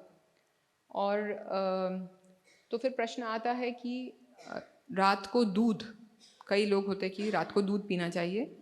और हाँ, रात को वायु का समय है तो दूध के लिए अच्छा समय है, क्योंकि दूध पीते हैं तो उससे नींद भी अच्छी आती है और वायु भी कम होता है शरीर में। पर अगर आपका भोजन आप सूर्यास्त के समय 6 से 7 के बीच में अगर आप कर लें तो, और बच्चों को जल्दी सोना चाहिए, तो 9:30-10 तक सोना है, तो उतनी देर में पचेगा नहीं भोजन, क्योंकि कम से कम 3 घंटे तो मिनिमम चाहिए। तो अगर भोजन नहीं पचा है और फिर आपने दूध दे दिया तो वो दोनों मिश्रित हो जाएंगे, तो वो विरुद्ध आहार होगा और अपच होगा। तो एक सरल उपाय ये है कि आप रात्रि भोजन में दूध दे दें। लेकिन बच्चे की अग्नि अच्छी है, केवल दूध से तो उसकी भूख मिटेगी नहीं, तो दूध के साथ कुछ आप रोटी दे सकते हैं उसको। जो भी आप रोटी उसको पचती हो, गेहूं की रोटी हो, चावल की रोटी, ज्वार, नागली इत्यादि, तो उसमें नमक नहीं होना चाहिए, क्योंकि नमक और दूध विरुद्ध है। तो कोई भी अनाज आप दे सकते हैं, या दूध पोहा, दूध चावल, इस प्रकार से दूध अगर देना चाहते हैं तब तो। और लेकिन जो भी आप दें आहार, तो वो रात को सोने से 3 घंटे पहले दे दें। अगर बच्चा 9:30-10 बजे सोता है तो उसका रात्रि भोजन 6:30-7 के बीच में हो जाना चाहिए, ताकि खाना हमारे पेट से हमारी आंत में नीचे उतर गया हो। तो उससे पाचन भी अच्छा होगा, नींद भी अच्छी आएगी। और जो रात को हमारा आप देखते हैं, पुनः हम बायोलॉजिकल क्लॉक की बात करते हैं, तो जैसे ये ऊपर का जो भाग है, ये ऊपर का ये दिन है, और नीचे का ये भाग वो रात है। तो हम यहाँ मानते हैं कि 6 बजे सूर्योदय हुआ और फिर 6 बजे सूर्यास्त हुआ, तो ये ऊपर का भाग दिन का और ये रात का। तो जैसा मैंने कहा कि पहले जो 4 घंटे हैं 6 से 10 वो कफ का काल है, और दोपहर जब सूर्य अपनी पराकाष्ठा पर है 10 से 2 वो पित्त का काल है। और उसके बाद शाम को, तो आप देखते हैं शाम को कई लोगों को गैस हो जाती है। सुबह कुछ नहीं होता, लेकिन शाम को छोटे बच्चा भी होता है तो गोदी में रोता है, या थोड़े बड़े बच्चे होते हैं तो बोलते हैं मुझे पेट दुख रहा है, सब शाम को होता है। क्यों? क्योंकि वो वायु का काल है। तो इसलिए जो भी चीज़ वायु करती है वो हम रात को न खाएं। छोले, राजमा या ऐसा कुछ भी भारी चीज़ हो जिसके लिए अग्नि ज़्यादा चाहिए, तो वो हम रात को ना खाएं। वो सब हम दिन में खा सकते हैं, ब्रेकफास्ट में या लंच में खा सकते हैं। और फिर अगर आप यहाँ देखें कि पुनः रात को, जब रात शुरू होती है तो कफ का काल है, फिर पित्त है, और फिर सुबह सुबह यानी कि रात के 2 बजे से प्रातः 6 बजे तक वात का काल है। और यहाँ आप देखें कि करीब 2 बजे, 1 से 3 लगभग हमारा लिवर साइकिल है, जो हमने पहले देखा था बायोलॉजिकल क्लॉक जिसमें अलग अलग अंग बताए थे। तो हमारा लिवर सबसे अधिक सक्रिय होता है रात के समय में, 1 से 3 बजे उसका काम होता है। ऐसे तो पूरे दिन काम करता है, पर उस समय सबसे सक्रिय होता है। और लिवर के 2 प्रमुख कार्य हैं। एक कि वो बाइल जूस बनाता है, पित्त, जैसे आपको पता है, और वो पाचन में काम आता है, तो पाचन में भी वो मदद करता है। और दूसरा बॉडी को डिटॉक्स करता है, यानी कि जो शरीर में विष बनता है, यूरिया इत्यादि, तो वो लिवर उसको निकालता है शरीर से, उसको न्यूट्रलाइज करता है। अब अगर आप खाना देर से खाएंगे रात को, जो हमें 7 बजे तक या सूर्य अस्त के समय खा लेना चाहिए, आप रात को 10 बजे खाना खाएंगे, तो वो कार्य अभी 1 बजे तो आपका पाचन भी अभी चल रहा होगा और वो भी मंद होगा। तो बेचारा लिवर पाचन करेगा या शरीर का विष निकालेगा, तो शरीर में विष बढ़ने लगता है। तो धीरे धीरे डायबिटीज़, कोलेस्ट्रॉल, यूरिक एसिड, ऐसी सब बीमारियां उत्पन्न होती हैं। तो ये सब जो बीमारियां, जो लाइफस्टाइल डिजीज़ या डिसऑर्डर्स हैं, इनकी नींव कब रखी जाती है? ये बचपन में ही रखी जाती है। तो जो माइक्रोस्कोपिक लेवल पर, यानी कि जो हम माइक्रोस्कोप से देखते हैं, ये सब बदलाव सेल्स में, हमारे जो सेल्स हैं उसके अंदर बचपन से ही इस ऐसी गलत दिनचर्या से आने लगते हैं। और फिर जैसे वो होता है ना, बाल्टी भरते भरते भरते जब पूरी भर जाती है तो छलकती है, तब वो लक्षण सामने आते हैं। तो वो डायबिटीज़ की, ब्लड प्रेशर की, हृदय की तकलीफ, फैटी लिवर, यूरिक एसिड, जो भी बीमारियां, उनकी नींव बचपन में ही होती है। वो आम भरते भरते भरते फिर जब वो बच्चा बड़ा होता है, और वो उस पर निर्भर करता है कि कितना ज़्यादा आम है। वो कुछ लोगों को आजकल तो 18-20 साल में लोगों को हृदय की समस्या, लिवर की समस्या, किडनी की समस्या आने लगी है। और थोड़ा कम आम होगा तो 30-40 में, नहीं तो 50 साल की उम्र में। और नहीं होगा तो पूरा जीवन उसका अच्छा होगा। आप देखते थे नानी दादी हमारी बहुत स्वस्थ रहती थी, 80-90 वर्ष उनकी आयु होती थी, लेकिन कुछ भी बीमारी नहीं होती थी। तो इस प्रकार, और फिर पुनः जल्दी उठना है, क्योंकि वेस्ट डिस्पोजल, यानी कि हमारा 4 से 6 का जो समय है, वो हमारा अपान वायु उस समय सक्रिय है। तो तब हम उठेंगे तो पेट भी अच्छे से साफ होगा। तो जल्दी हमने भोजन किया, उसके बाद हम सोने की तैयारी करेंगे। उससे पहले हम नाभि पूरण करेंगे। तो नाभि वो स्थान है जहाँ से हम अपनी माता से जुड़े थे जब हम गर्भ में थे। तो वो तो नाल काट दी जाती है जब बच्चा जन्मता है, और लेकिन वहाँ से जो नाड़ियाँ हैं वो अंदर रहती हैं, जो हमारे लिवर के साथ और बाकी शरीर के साथ कनेक्टेड रहती हैं। तो नाभि में जब भी हम कुछ द्रव्य डालते हैं तो शरीर उसको सोख लेता है इन सूक्ष्म नाड़ियों से। तो नाभि पूरण में हम वो नाभि एक गड्ढा है जिसको हम पूरते हैं, किससे? तेल से या घी से। तो जब हम उसमें घी डालते हैं, क्योंकि ये हमारे नाभि हमारे समान वायु या जठराग्नि का स्थान है, तो उसमें जब हम घी डालते हैं तो वो अंदर अब्जॉर्ब होता है, शरीर उसको सोख लेता है और वो हमारी जठराग्नि को प्रदीप्त करता है। आपने सुना होगा कि जैसे अगर होंठ फटते हैं या पैर के तलवों में क्रैक्स आते हैं तो आप नाभि में रोज़ रात को घी डाल के सोइए, तो वो अंदर की जो गर्मी है, उष्णता है और उससे जो सूखापन हो रहा है उसको भी वो शांत करेगा। और आप करके देखिए 21 दिन, वो जैसे पहले बात हुई थी, तो 21 दिन में आप देखेंगे कि होंठ फटना, पैर में जो क्रैक्स हैं, तो पैर में क्रैक्स क्यों होते हैं? क्योंकि अंदर गर्मी ज़्यादा है या ड्राइनेस, रूखापन ज़्यादा है, तो उस रुक्षता को भी वो ठीक करता है। और अगर अंदर ल्यूब्रिकेशन होगी तो वो मन तक भी जाएगा, तो बच्चे की नींद भी अच्छी होगी, अगले दिन उसका पाचन भी अच्छा होगा, कॉन्स्टिपेशन भी ठीक होगा और वो पूरे शरीर का पोषण करता है। और अगर बच्चे को कब्ज़ है तो हम घी के बदले उसमें कैस्टर ऑयल, अरंडी का तेल, वो डाल सकते हैं, थोड़ी सी उसमें हींग मिलाकर और फिर नाभि में उसको डाल दें, या तिल का तेल। इस प्रकार हम उसकी अवस्था अनुसार डाल सकते हैं। इसके बाद सोना है। कई लोगों माता पिता ऐसा कहते हैं कि बच्चा सोता ही नहीं है जल्दी। अभी वो सोता क्यों नहीं है जल्दी, इसके बहुत सारे, हमने पूरा नींद पर एक सेशन किया था। 2-3 पॉइंट्स मैं यहाँ पे दोबारा कहना चाहूँगी, क्योंकि दिन में अगर आप उसको ज़बरदस्ती सुलाते हैं, अगर नींद आती है प्राकृतिक रूप से तो बच्चा सो सकता है, क्योंकि बच्चे की नींद की आवश्यकता बड़ों से ज़्यादा होती है। लेकिन ज़बरदस्ती बच्चे को आप दिन में मत सुलाइए, क्योंकि दिन में सो जाएगा तो वो, एक तो खाने के बाद सुलाएंगे तो जठराग्नि मंद होगी, आम बनेगा, और दूसरा फिर वो रात को जल्दी नहीं सोएगा।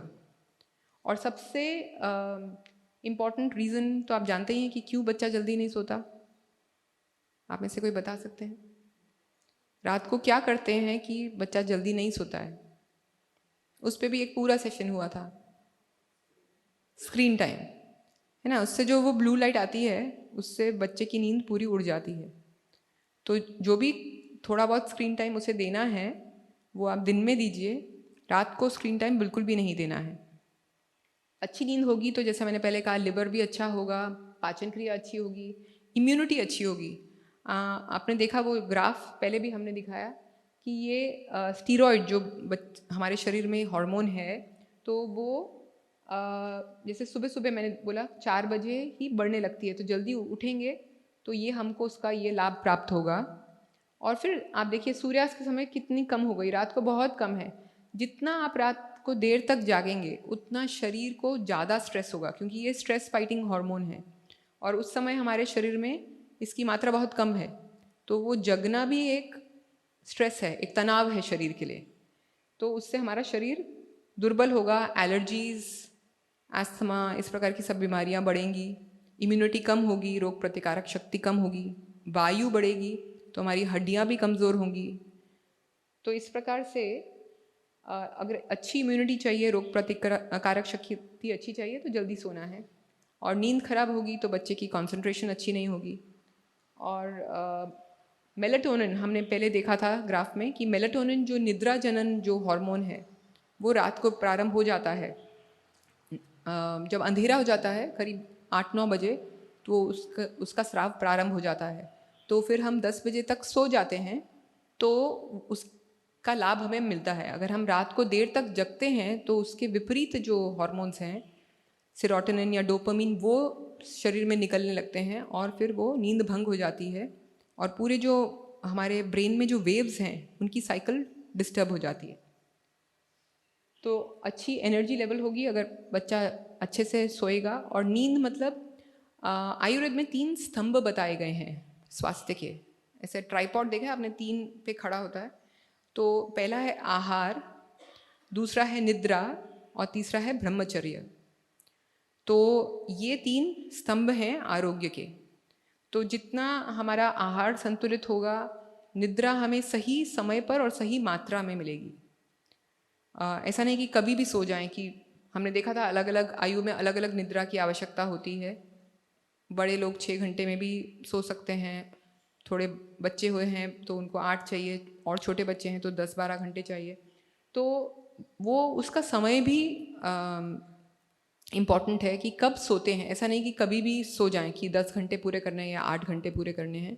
तो वो सूर्य के साथ ही वो चक्र संलग्न होना चाहिए, और इससे एंग्जाइटी भी कम होगी, क्योंकि जितना आपके ब्रेन वेव्स, जो तरंगे हैं हमारे ब्रेन में, वो संतुलित होंगे और जितना जल्दी उठ पाएंगे, तो एंग्जाइटी, तनाव जो बच्चे को होता है देर से उठने पे, वो भी कम होगा। तो सोने के लिए सबसे पहले आपको इसका जो है उपयोग, वो तो सूर्यास्त के बाद नहीं करना चाहिए, क्योंकि इसमें जो ब्लू लाइट निकलती है वो हमारे दिमाग को एक्टिव कर देती है, और मेलेटोनिन के जो विपरीत सारे हार्मोन्स हैं वो निकलना शुरू करते हैं। और फिर आप सूर्यास्त हो गया और मतलब रात हो गई, सब काम संपन्न हुआ, तो लाइट्स को भी डिम कर दीजिए। और कुछ छोटी छोटी प्रक्रिया, जैसे हमने बोला ना हैबिट, तो वो हम ऐसे आदत बना लें। तो जैसे कि पैर धोना, तो थोड़े हल्के गुनगुने पानी में आप भी बच्चे के साथ बैठ जाइए, थोड़ा 5-1 मिनट पैर को गर्म पानी में डुबोइए। उससे क्या होता है कि पूरा तनाव दिन भर का निकल जाता है। थोड़ा पैर को रगड़ेंगे, तो हमने जैसे पहले बात की कि सिर, कान और पैर, इनकी मालिश आवश्यक है। तो आप खाली जो कपड़े धोने का ब्रश है उससे भी घिसेंगे, तो उससे जो हमारी नर्व्स हैं, चेतन तंतु, वो रिलैक्स होते हैं और पैर की मैल भी निकल जाती है। एक बच्चे को एक वो भी उसका रूटीन बन जाता है कि हाँ, अभी अगला हमें पैर साफ करके सोना है। और सोते समय कुछ बच्चे को आप कहानी या तो सुना सकते हैं या पढ़ के भी बता सकते हैं। उससे क्या होता है कि वो भी हमने बात की थी कि बच्चे के साथ आपका एक जुड़ाव होता है, और हम क्योंकि जो भी हम सोने के पहले करते हैं वो पूरी रात सूक्ष्म रूप से हमारे मन में चलता रहता है। तो अगर हमने कुछ सकारात्मक बात की है, कुछ कहानी सुनाई है, कुछ हमें उसे संदेश देना है, और सूक्ष्म रूप से हम इस प्रकार संदेश दे सकते हैं, तो वो रात भर एक सूक्ष्म रूप में उसके मस्तिष्क में चलेगा। और अगर हम रात को सोने से पहले उसे डांट कर हमने सुलाया है, या जो भी बातें हुई हैं इस प्रकार की प्रतिकूल, तो वो सब उसका प्रभाव उसकी नींद पर पड़ेगा, और न तो उसकी नींद अच्छी होगी, न पाचन अच्छा होगा, न लिवर अच्छा होगा, और फिर वो रात को अचानक कभी झटके से उठेगा, कभी रात को पसीना आएगा, कभी स्वप्न आएंगे। और जो निद्रा कैसी होनी चाहिए कि गहरी निद्रा, जिसमें कोई भी स्वप्न ना हो। इंग्लिश में तो सब बोलते हैं okay good night sweet dreams, पर ड्रीम्स जो हैं स्वीट हो या बिटर हो, वो अच्छी निद्रा का सूचक नहीं है। तो गहरी निद्रा जिसमें कोई ड्रीम्स ना हो, स्वप्न ना हो, वही हमारे शरीर को अच्छे से रिलैक्स करती है और उसको रिजुविनेट करती है, यानी कि शरीर को फिर से उत्प्रेरित करती है। तो गहरी निद्रा बहुत आवश्यक है। तो इस प्रकार हम मतलब हमारा दिन का समापन ऐसा हो। तो हमने बात की आहार और विहार। अब हम जाते हैं मनोव्यापार। मन में बहुत कुछ व्यापार चलता रहता है और वो बहुत प्रभाव डालता है हमारे शरीर पर। हम सबको अनुभव है, जब हम खुद भी, बच्चे तो और भी कोमल होते हैं, और हम खुद भी जब तनाव में होते हैं, मुंह सूखता है, दिल की धड़कन बढ़ती है और हाथ पैर कांपते हैं, कभी हाथ पैर ठंडे होते हैं, कभी पेट में एकदम ऐसे चूक आती है, दर्द होता है, कभी हमारे मसल्स ऐसे टाइट हो जाते हैं, तो बहुत कुछ होता है। तो मन का प्रभाव इतना जल्दी शरीर पर पड़ता है। तो जो बच्चे का मन है वो तो कितना कोमल है, उस पर उसका कितना प्रभाव पड़ता होगा आप सोच सकते हैं। तो ये एक मैकेनिज्म है जिसको हम बोलते हैं फाइट फ्लाइट रिस्पॉन्स। तो जब भी कोई तनाव होता है तो ये सब पशुओं में भी होता है। जैसे पशु जंगल में रहते हैं, आदि मानव भी जंगल में रहता था। कोई पशु आया तो तनाव होता है, तो फाइट फ्लाइट या फ्रीज, ऐसा तीसरा भी होता है। तो या तो आपको छोटा पशु है तो लड़ लेना है, जो भी समस्या है देखना है उसको हमें, और आंकलन करके या तो लड़ लेंगे या भाग लेंगे। तो फाइट, लड़ो, या फ्लाइट यानी कि उड़ जाओ, भाग जाओ। ये दो विकल्प होते हैं हमारे सामने। और कभी कभी इतना दिमाग सुन्न हो जाता है कि हम फ्रीज हो जाते हैं, मतलब बिल्कुल स्टैचू बन जाते हैं, जम जाते हैं, कोई प्रतिक्रिया कर ही नहीं पाते, ना भाग पाते हैं और ना लड़ पाते हैं। तो इसमें क्या होता है कि पशु आया, हमने देखा, भय उत्पन्न हुआ, तो बहुत सारे शरीर में अलग अलग प्रक्रियाएं तुरंत प्रारंभ हो जाती हैं, क्योंकि इस समय बचने का सवाल है, उसका प्रश्न है हमारे जीवन का। तो हमें भागने के लिए या लड़ने के लिए शरीर में ऑक्सीजन ज़्यादा चाहिए, हमें ग्लूकोज ज़्यादा चाहिए, क्योंकि मसल्स, हम स्नायु से भागेंगे, लड़ेंगे। दिमाग में रक्त ज़्यादा चाहिए देखने के लिए कि कहाँ से भागूं, कैसे लड़ूं। और तो इसलिए हमारी श्वास की क्रिया भी बढ़ जाती है ताकि ज़्यादा ऑक्सीजन अंदर जा पाए। हमारी रक्त का संचार भी बढ़ जाता है, दिल की धड़कन भी बढ़ जाती है, ताकि जो हृदय है वो ज़्यादा पंपिंग करके मस्तिष्क में, हमारी मसल्स में ज़्यादा रक्त भेज सके, ज़्यादा ग्लूकोज सब मस्तिष्क को और हाथ पैर को मिल सके। और हमारा लिवर जो स्टोर करके रखता है ग्लूकोज को ग्लाइकोजन के रूप में, वो उस ग्लाइकोजन को तोड़कर निकालने लगता है, तो खून में शर्करा यानी कि ग्लूकोज की मात्रा भी बढ़ती है। तो इससे क्या होता है कि दिल धड़कता है तो हृदय की गति बढ़ती है, और प्रेशर बढ़ता है तो ब्लड प्रेशर बढ़ता है, ब्लड शुगर बढ़ता है, क्योंकि आवश्यकता है उस समय उस शुगर की, उस ग्लूकोज की हर सेल को। और दिमाग में खून ज़्यादा जाता है, हमारे स्नायु में खून ज़्यादा जाता है। अब खून तो उतना ही है शरीर में, एक बड़े व्यक्ति के शरीर में 5-5.5 लीटर होता है, बच्चे का कम होता है। अब उसी खून को हमें इधर उधर रीडिस्ट्रीब्यूट करना है, यानी कि जहाँ ज़्यादा आवश्यकता है वहाँ ज़्यादा भेजना है, और जहाँ कम है तो वहाँ कम। जैसे मैंने पहले उदाहरण दिया था कि खेत में हमें पानी उतना ही है, तो जिस क्यारी में पानी डालना है वहाँ का वाल्व खोलेंगे और दूसरे का कम बंद करेंगे।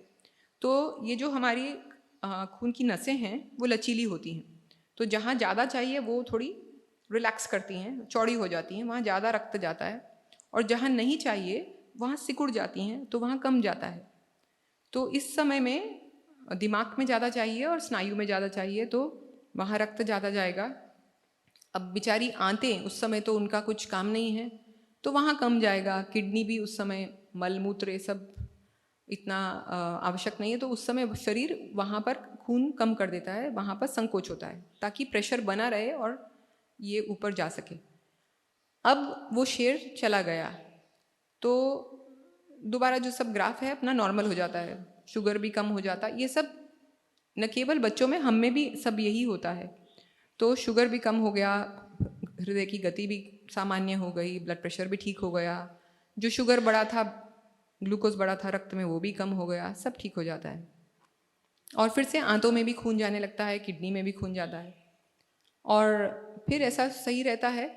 उस मोड को कहते हैं रेस्ट डाइजेस्ट, यानी कि विश्रांति, विश्राम और डाइजेस्ट, पाचन। तो उस समय ये पाचन क्रिया अच्छे से होती है, और शरीर का जो बढ़ना है, विकास होना है, वो उस समय होता है, क्योंकि उस समय जान बचाने की बात नहीं है, उस समय शरीर में जो भी सब शक्तियाँ हैं वो विकास में लग जाती हैं। तो अब जैसे अपने देश में भी ऐसा होता है कि जब हमला हो रहा है, आक्रमण है, तब हम सारी एनर्जी वहाँ लगाते हैं, जब बाहर सब शांति है तो हम विकास के बारे में बात करते हैं। वैसे अपना शरीर है, तो फिर कभी और कोई भालू चीता आया और फिर से ऐसा होगा, तो वो कभी कभी होता है। लेकिन जब वो मानसिक तनाव बना रहता है, या बार बार होता है, या बीच में वो नॉर्मल होता ही नहीं है, तो क्या होता है कि जो हमारे हृदय की गति बड़ी की बड़ी रह जाती है, ब्लड प्रेशर भी बढ़ा ही रहता है, हमारा खून में शुगर भी बढ़ा रहता है, तो शुगर की बीमारी आती है, हाई ब्लड प्रेशर की बीमारी आती है, और इस प्रकार सांस की गति भी बढ़ी रहती है तो अस्थमा आता है। इस प्रकार अनेकों अनेकों रोग आते हैं। मसल्स हमारी टाइट की टाइट रहते हैं तो जोड़ों की तकलीफ, कभी कंधे में दर्द, कभी कमर में दर्द, तो ऐसे अलग अलग बीमारियां वो मानसिक तनाव के कारण आती हैं। तो जो पशु है वो तो आता जाता है, लेकिन कई बार क्या होता है कि ये तनाव 24 घंटे रहता है। जो भी प्रतिकूल है, आपने बच्चे को डांटा और खासकर रात को डांटा, या आप बार बार उसे डांटते टोकते रहते हैं, ऐसा नहीं कि डांटना पड़ता है कभी ना कभी, तो साम दाम दंड भेद सभी का प्रयोग होता है, और पहले साम का यानी कि समझाने का वो हमने देखा था कि पॉजिटिव पेरेंटिंग क्या है। लेकिन जो हम डांट है या जो हम अपने अप्रसन्नता व्यक्त करते हैं, उसके बाद पुनः नॉर्मल स्थिति में आना भी बहुत आवश्यक है। अगर वो नहीं होता है और बच्चा हमेशा उस तनावग्रस्त स्थिति में रहता है, तो क्या होता है कि उसके जो आंतों की गति भी, तो कैसे वो एक मानसिक तनाव ने उसकी आंतों पर भी प्रभाव किया, उसका पाचन भी मंद हो गया और उसमें आम बनने लगा, और फिर वो आम तो जाके सभी रोग कर सकता है। और तो इस प्रकार अगर उसका शरीर ठीक नहीं है तो इससे वायु का भी प्रकोप होता है। तो जो उसके मन में, जो हमने देखा था प्राण वायु, जो उसके विचार के लिए, एकाग्रता के लिए, उसकी स्मृति के लिए बहुत आवश्यक है उसका संतुलित होना, उसमें भी असंतुलन होता है। तो वो बच्चा पढ़ाई में भी ठीक से ध्यान नहीं दे पाता, उसकी नींद तो अच्छी होगी नहीं, रात को अगर आपने किया उसका लिवर भी बिगड़ेगा, फिर सुबह उसको नींद भी आएगी, वो ध्यान भी नहीं दे पाएगा, और ये सभी परेशानियां होंगी। और ये फाइट फ्लाइट बच्चों में कैसे दिखता है? अभी बाहर तो अब पशु है तो या तो आप भाग जाएंगे, वो फ्लाइट, पशु के साथ लड़ेंगे, वो फाइट। पर बच्चा क्या ऐसे आपके साथ आके लड़ेगा? आपको मारेगा नहीं, तो वो भाग भी नहीं सकता, उसी घर में उसे रहना है। तो उसका भागने का, उसके चिन्ह क्या होंगे? मन से वो भागेगा, तो आपसे वो बात करना नहीं चाहेगा और कुछ खोया खोया सा लगेगा अपने ही कुछ विचारों में। कभी कभी आप बोलेंगे लेकिन वो बैठा है सामने, लेकिन उसके विचार कहीं और हैं। कभी फ्रीज हो जाएगा, इतना भय होगा कि मतलब बिल्कुल थम जाएगा, आप उससे प्रश्न पूछे तो वो कुछ भी उसकी प्रतिक्रिया नहीं होती। और कभी कभी वो फाइट मोड में चला जाता है। तो आपने देखा है कभी बच्चे लौट जाते हैं ज़मीन पर, बहुत ज़ोर ज़ोर से रोते हैं, चिल्लाते हैं, या आपके साथ नहीं तो दूसरे बच्चों के साथ कुछ खींचते हैं, बिना कारण के लड़ाई करते हैं। तो वो सब उनका फाइट रिस्पॉन्स हो रहा है। वो आया कहाँ से, जो उत्तेजना आई कहाँ से? वो कुछ आपने कहा और कुछ ऐसा था जो सुलझाया नहीं, मन में उसके बच्चे की वो प्रतिक्रिया रही।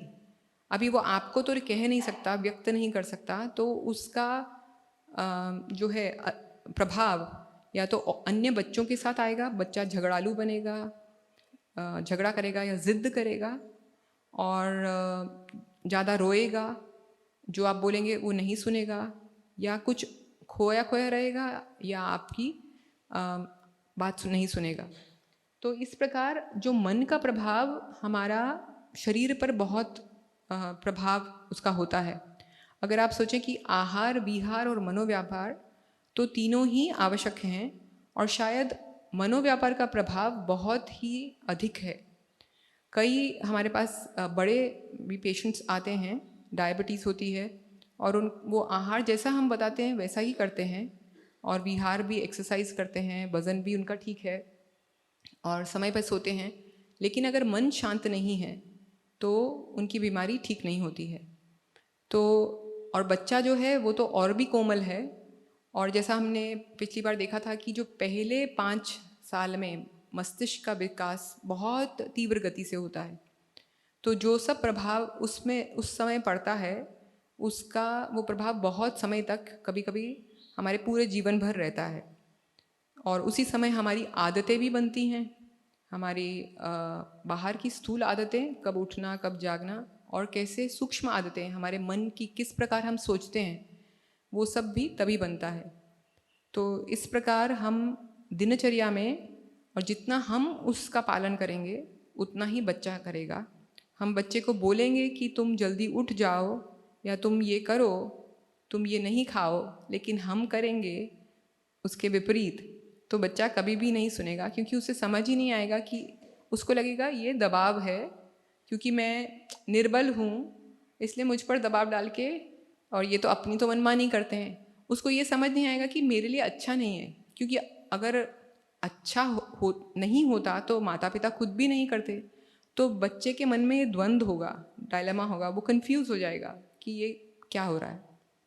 तो एक दिनचर्या का प्रारंभ हम अपने से ही करें, ताकि बच्चा समझ सके और जैसा मैंने कहा कि जो बच्चा देखता है वही करता है। छोटे छोटे बच्चे होते हैं और उनकी मम्मी झाड़ू लगाती है तो बच्चा भी लेके झाड़ू लगाता है।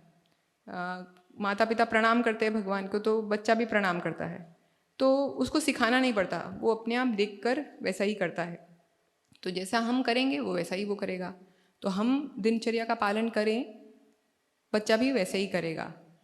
तो आशा करती हूँ कि आपको इसमें थोड़ा सा समझ आया होगा कि हम कैसे दिनचर्या बदलने से बच्चे का हम जो एकेडमिक परफॉर्मेंस है, मतलब बच्चा कैसे पढ़ रहा है स्कूल में, उसकी मनोदशा कैसी है, उसका शारीरिक स्वास्थ्य, ये सब भी हम बदल सकते हैं। तो सभी का बहुत बहुत धन्यवाद। कोई भी प्रश्न हो तो आप पूछ सकते हैं। जय गुरुदेव। जी। इस दिनचर्या में दंत धावन का प्रसंग मैंने नहीं सुना, तो उसका प्रसंग कैसे है? जो आज ब्रश पेस्ट इत्यादि का जो प्रयोग है, इसमें वनस्पति का प्रयोग अगर करते हैं तो कैसा रहेगा? और प्रातः या सायं में बेहतरीन क्या होगा दंत धावन? तो दंत धावन जो है वो हम सुबह प्रातःकाल, जैसे मैंने बताया कि हम केमिकल वाले टूथपेस्ट नहीं यूज़ करें।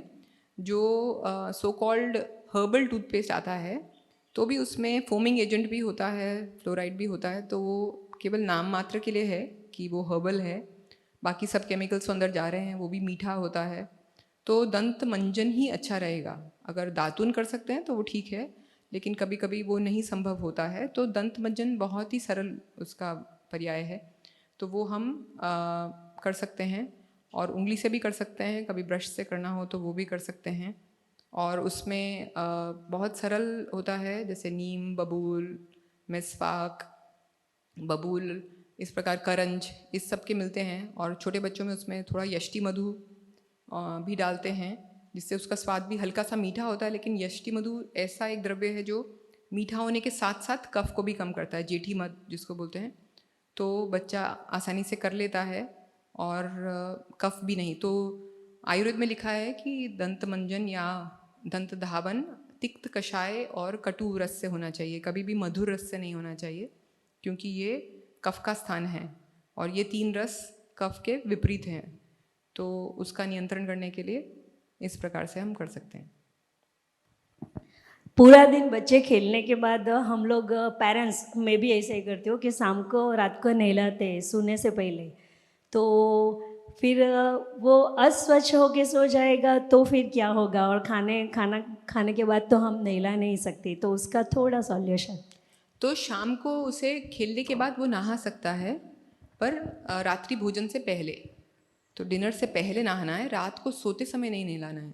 अगर वो खेल के आया शाम को 6 बजे तो पहले पसीना सूख जाए उतना तो हमें प्रतीक्षा करनी है, क्योंकि एकदम गर्म में से आएगा और ठंडे ठंडे पानी से नहाएगा तो ये जो तापमान का भेद है इससे भी बहुत बीमारियां होती हैं। तो पसीना सूख जाए, और जैसे हम एकदम खेल के आते हैं गर्म से तो एकदम ठंडा ठंडा पानी पीना वो भी बहुत घातक होता है शरीर के लिए। एकदम ठंडे पानी से नहाना वो भी नहीं ठीक है।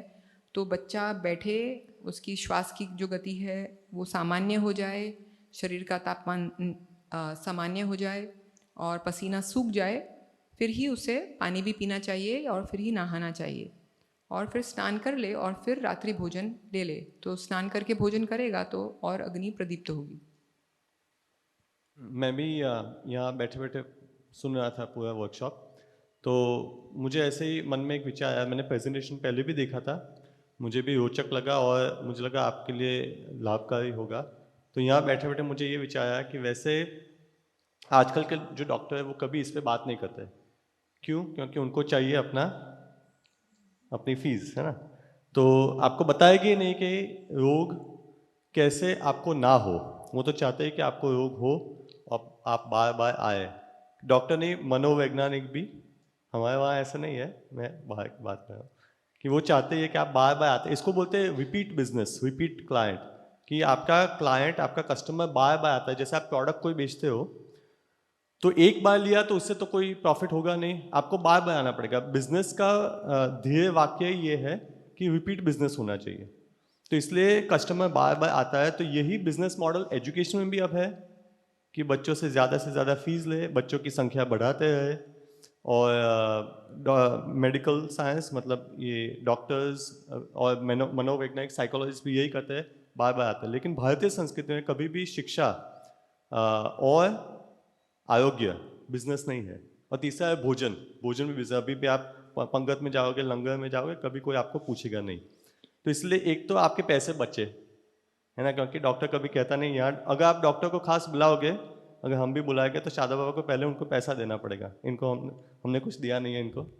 तो इसीलिए एक तो हमारा पैसा इतना जाएगा उसमें, आप अगर इसका अनुकरण करेंगे तो आपका भी पैसा बचेगा, आप जो हॉस्पिटल में डॉक्टर्स को देने वाले थे वो भी बचेगा। तो उस सब का हिसाब करना, आप कितना पैसा हमने बचाया आपका, और उतना बाहर हमने बिल रख दिया है, आप भर देना, ठीक है। तो ऐसे ही मन में विचार है कि कभी कभी हम बहुत सरल रूप से ले लेते हैं, लेकिन हम उसका महत्व जान नहीं पाते कि इसमें हमारा कितना लाभ हो रहा है। जब कोई हानि होती है और कोई हमें ट्वीट करता है तो हमें लगता है ये तो बहुत उसने बड़ा उपकार कर लिया, उसका भी बिल कितना, आप जाओ कोई भी हॉस्पिटल, कोई मामूली चेकअप के लिए भी कितना चार्ज करते हैं। और अब तो चेकअप भी एक बिजनेस हो गया है, क्योंकि करते ही रहते हैं, MRI करते हैं, कैट स्कैन करते हैं, ये करते हैं, वो करते ही रहते हैं स्कैन, और बताते हैं कि अब आपको इस एक्सपर्ट के पास जाना है, उस एक्सपर्ट के, वो सब जुड़े हुए, उसको कार्टेल कहते हैं। मतलब सब एक्सपर्ट्स, सब डॉक्टर्स, सब एजुकेशन में के क्षेत्र में जो है, आप आश्चर्यचकित रह जाओगे कि स्कूल्स आजकल बुक स्टोर के साथ भी जुड़ी हुई होती है। यूनिफॉर्म वाले क्या होता है कि बुक स्टोर्स और यूनिफॉर्म शॉप्स जो होती है वो स्कूल की ही होती है, वो अपनी खुद की होती है, ब्रांचेस होती है, तो वहाँ से पैसा लेते हैं। मतलब इसका अर्थ ये है कि आपको उल्लू बनाने का पूरा एक षड्यंत्र चल रहा है। लेकिन ऐसे समाज में ऐसे लोग भी हैं जो हमसे ऐसी बातें करते हैं जो हमारे लिए लाभकारी हो, और जो हमने प्रारंभ में कहा था, ऋत के अनुकूल आप ऐसे चलोगे, दिनचर्या ऋतुएं जैसे चलती है, ऋत के अनुसार आप चलोगे तो उसको हमारी संस्कृति में कहते हैं धर्म।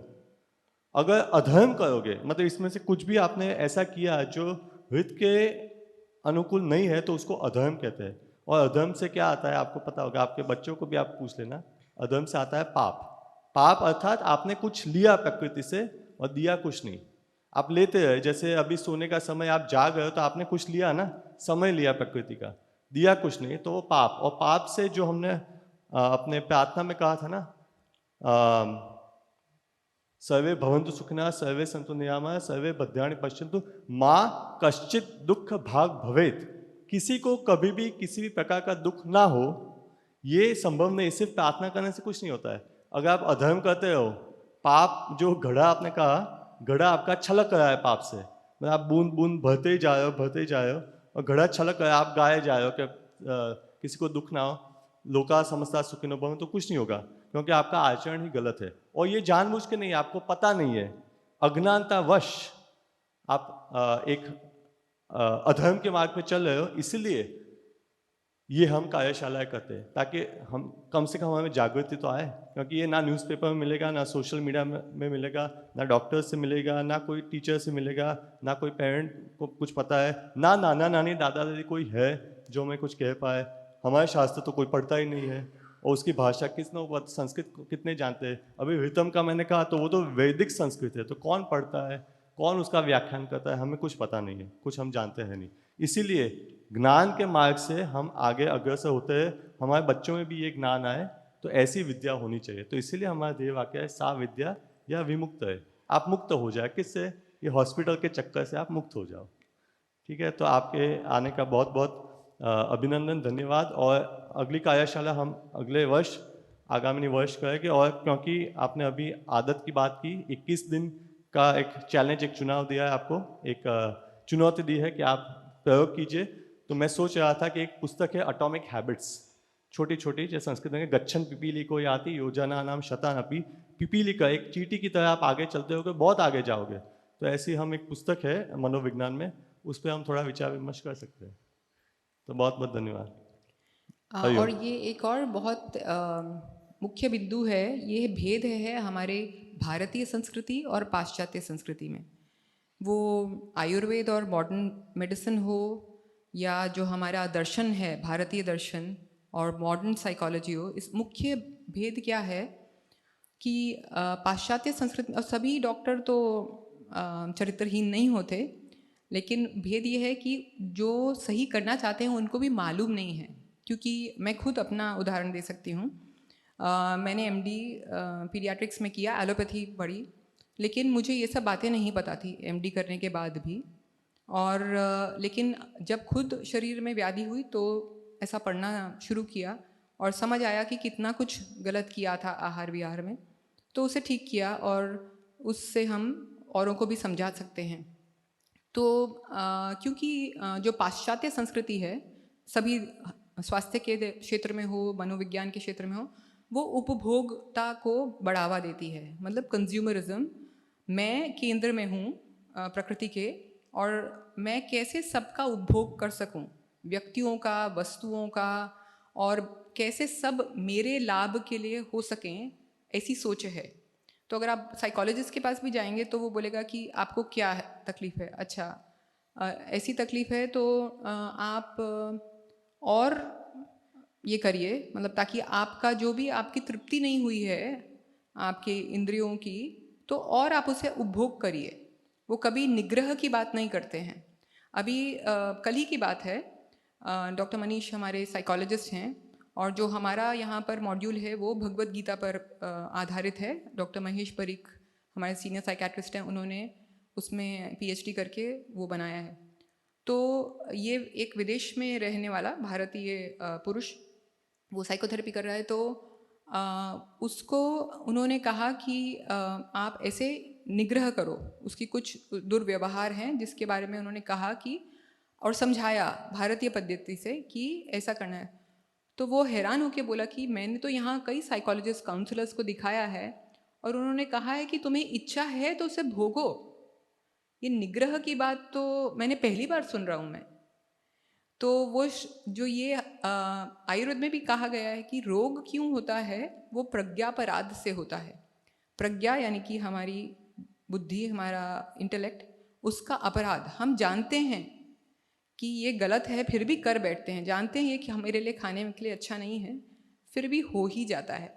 या कभी जानते हैं मुझे ऐसा नहीं बोलना चाहिए, लेकिन बोला ही जाता है। तो जो भी होता है वो साइकोलॉजी की दृष्टि से देखें, स्वास्थ्य की दृष्टि से देखें, या और भी अपने दिनचर्या में देखें, तो ये मुख्य भेद है। इसलिए जब हम भारतीय संस्कृति को पकड़ते हैं तो उसमें आयुर्वेद भी आता है, योग भी आता है, दर्शन शास्त्र भी आता है, तो हमारी पूरी सोच परिवर्तित हो जाती है।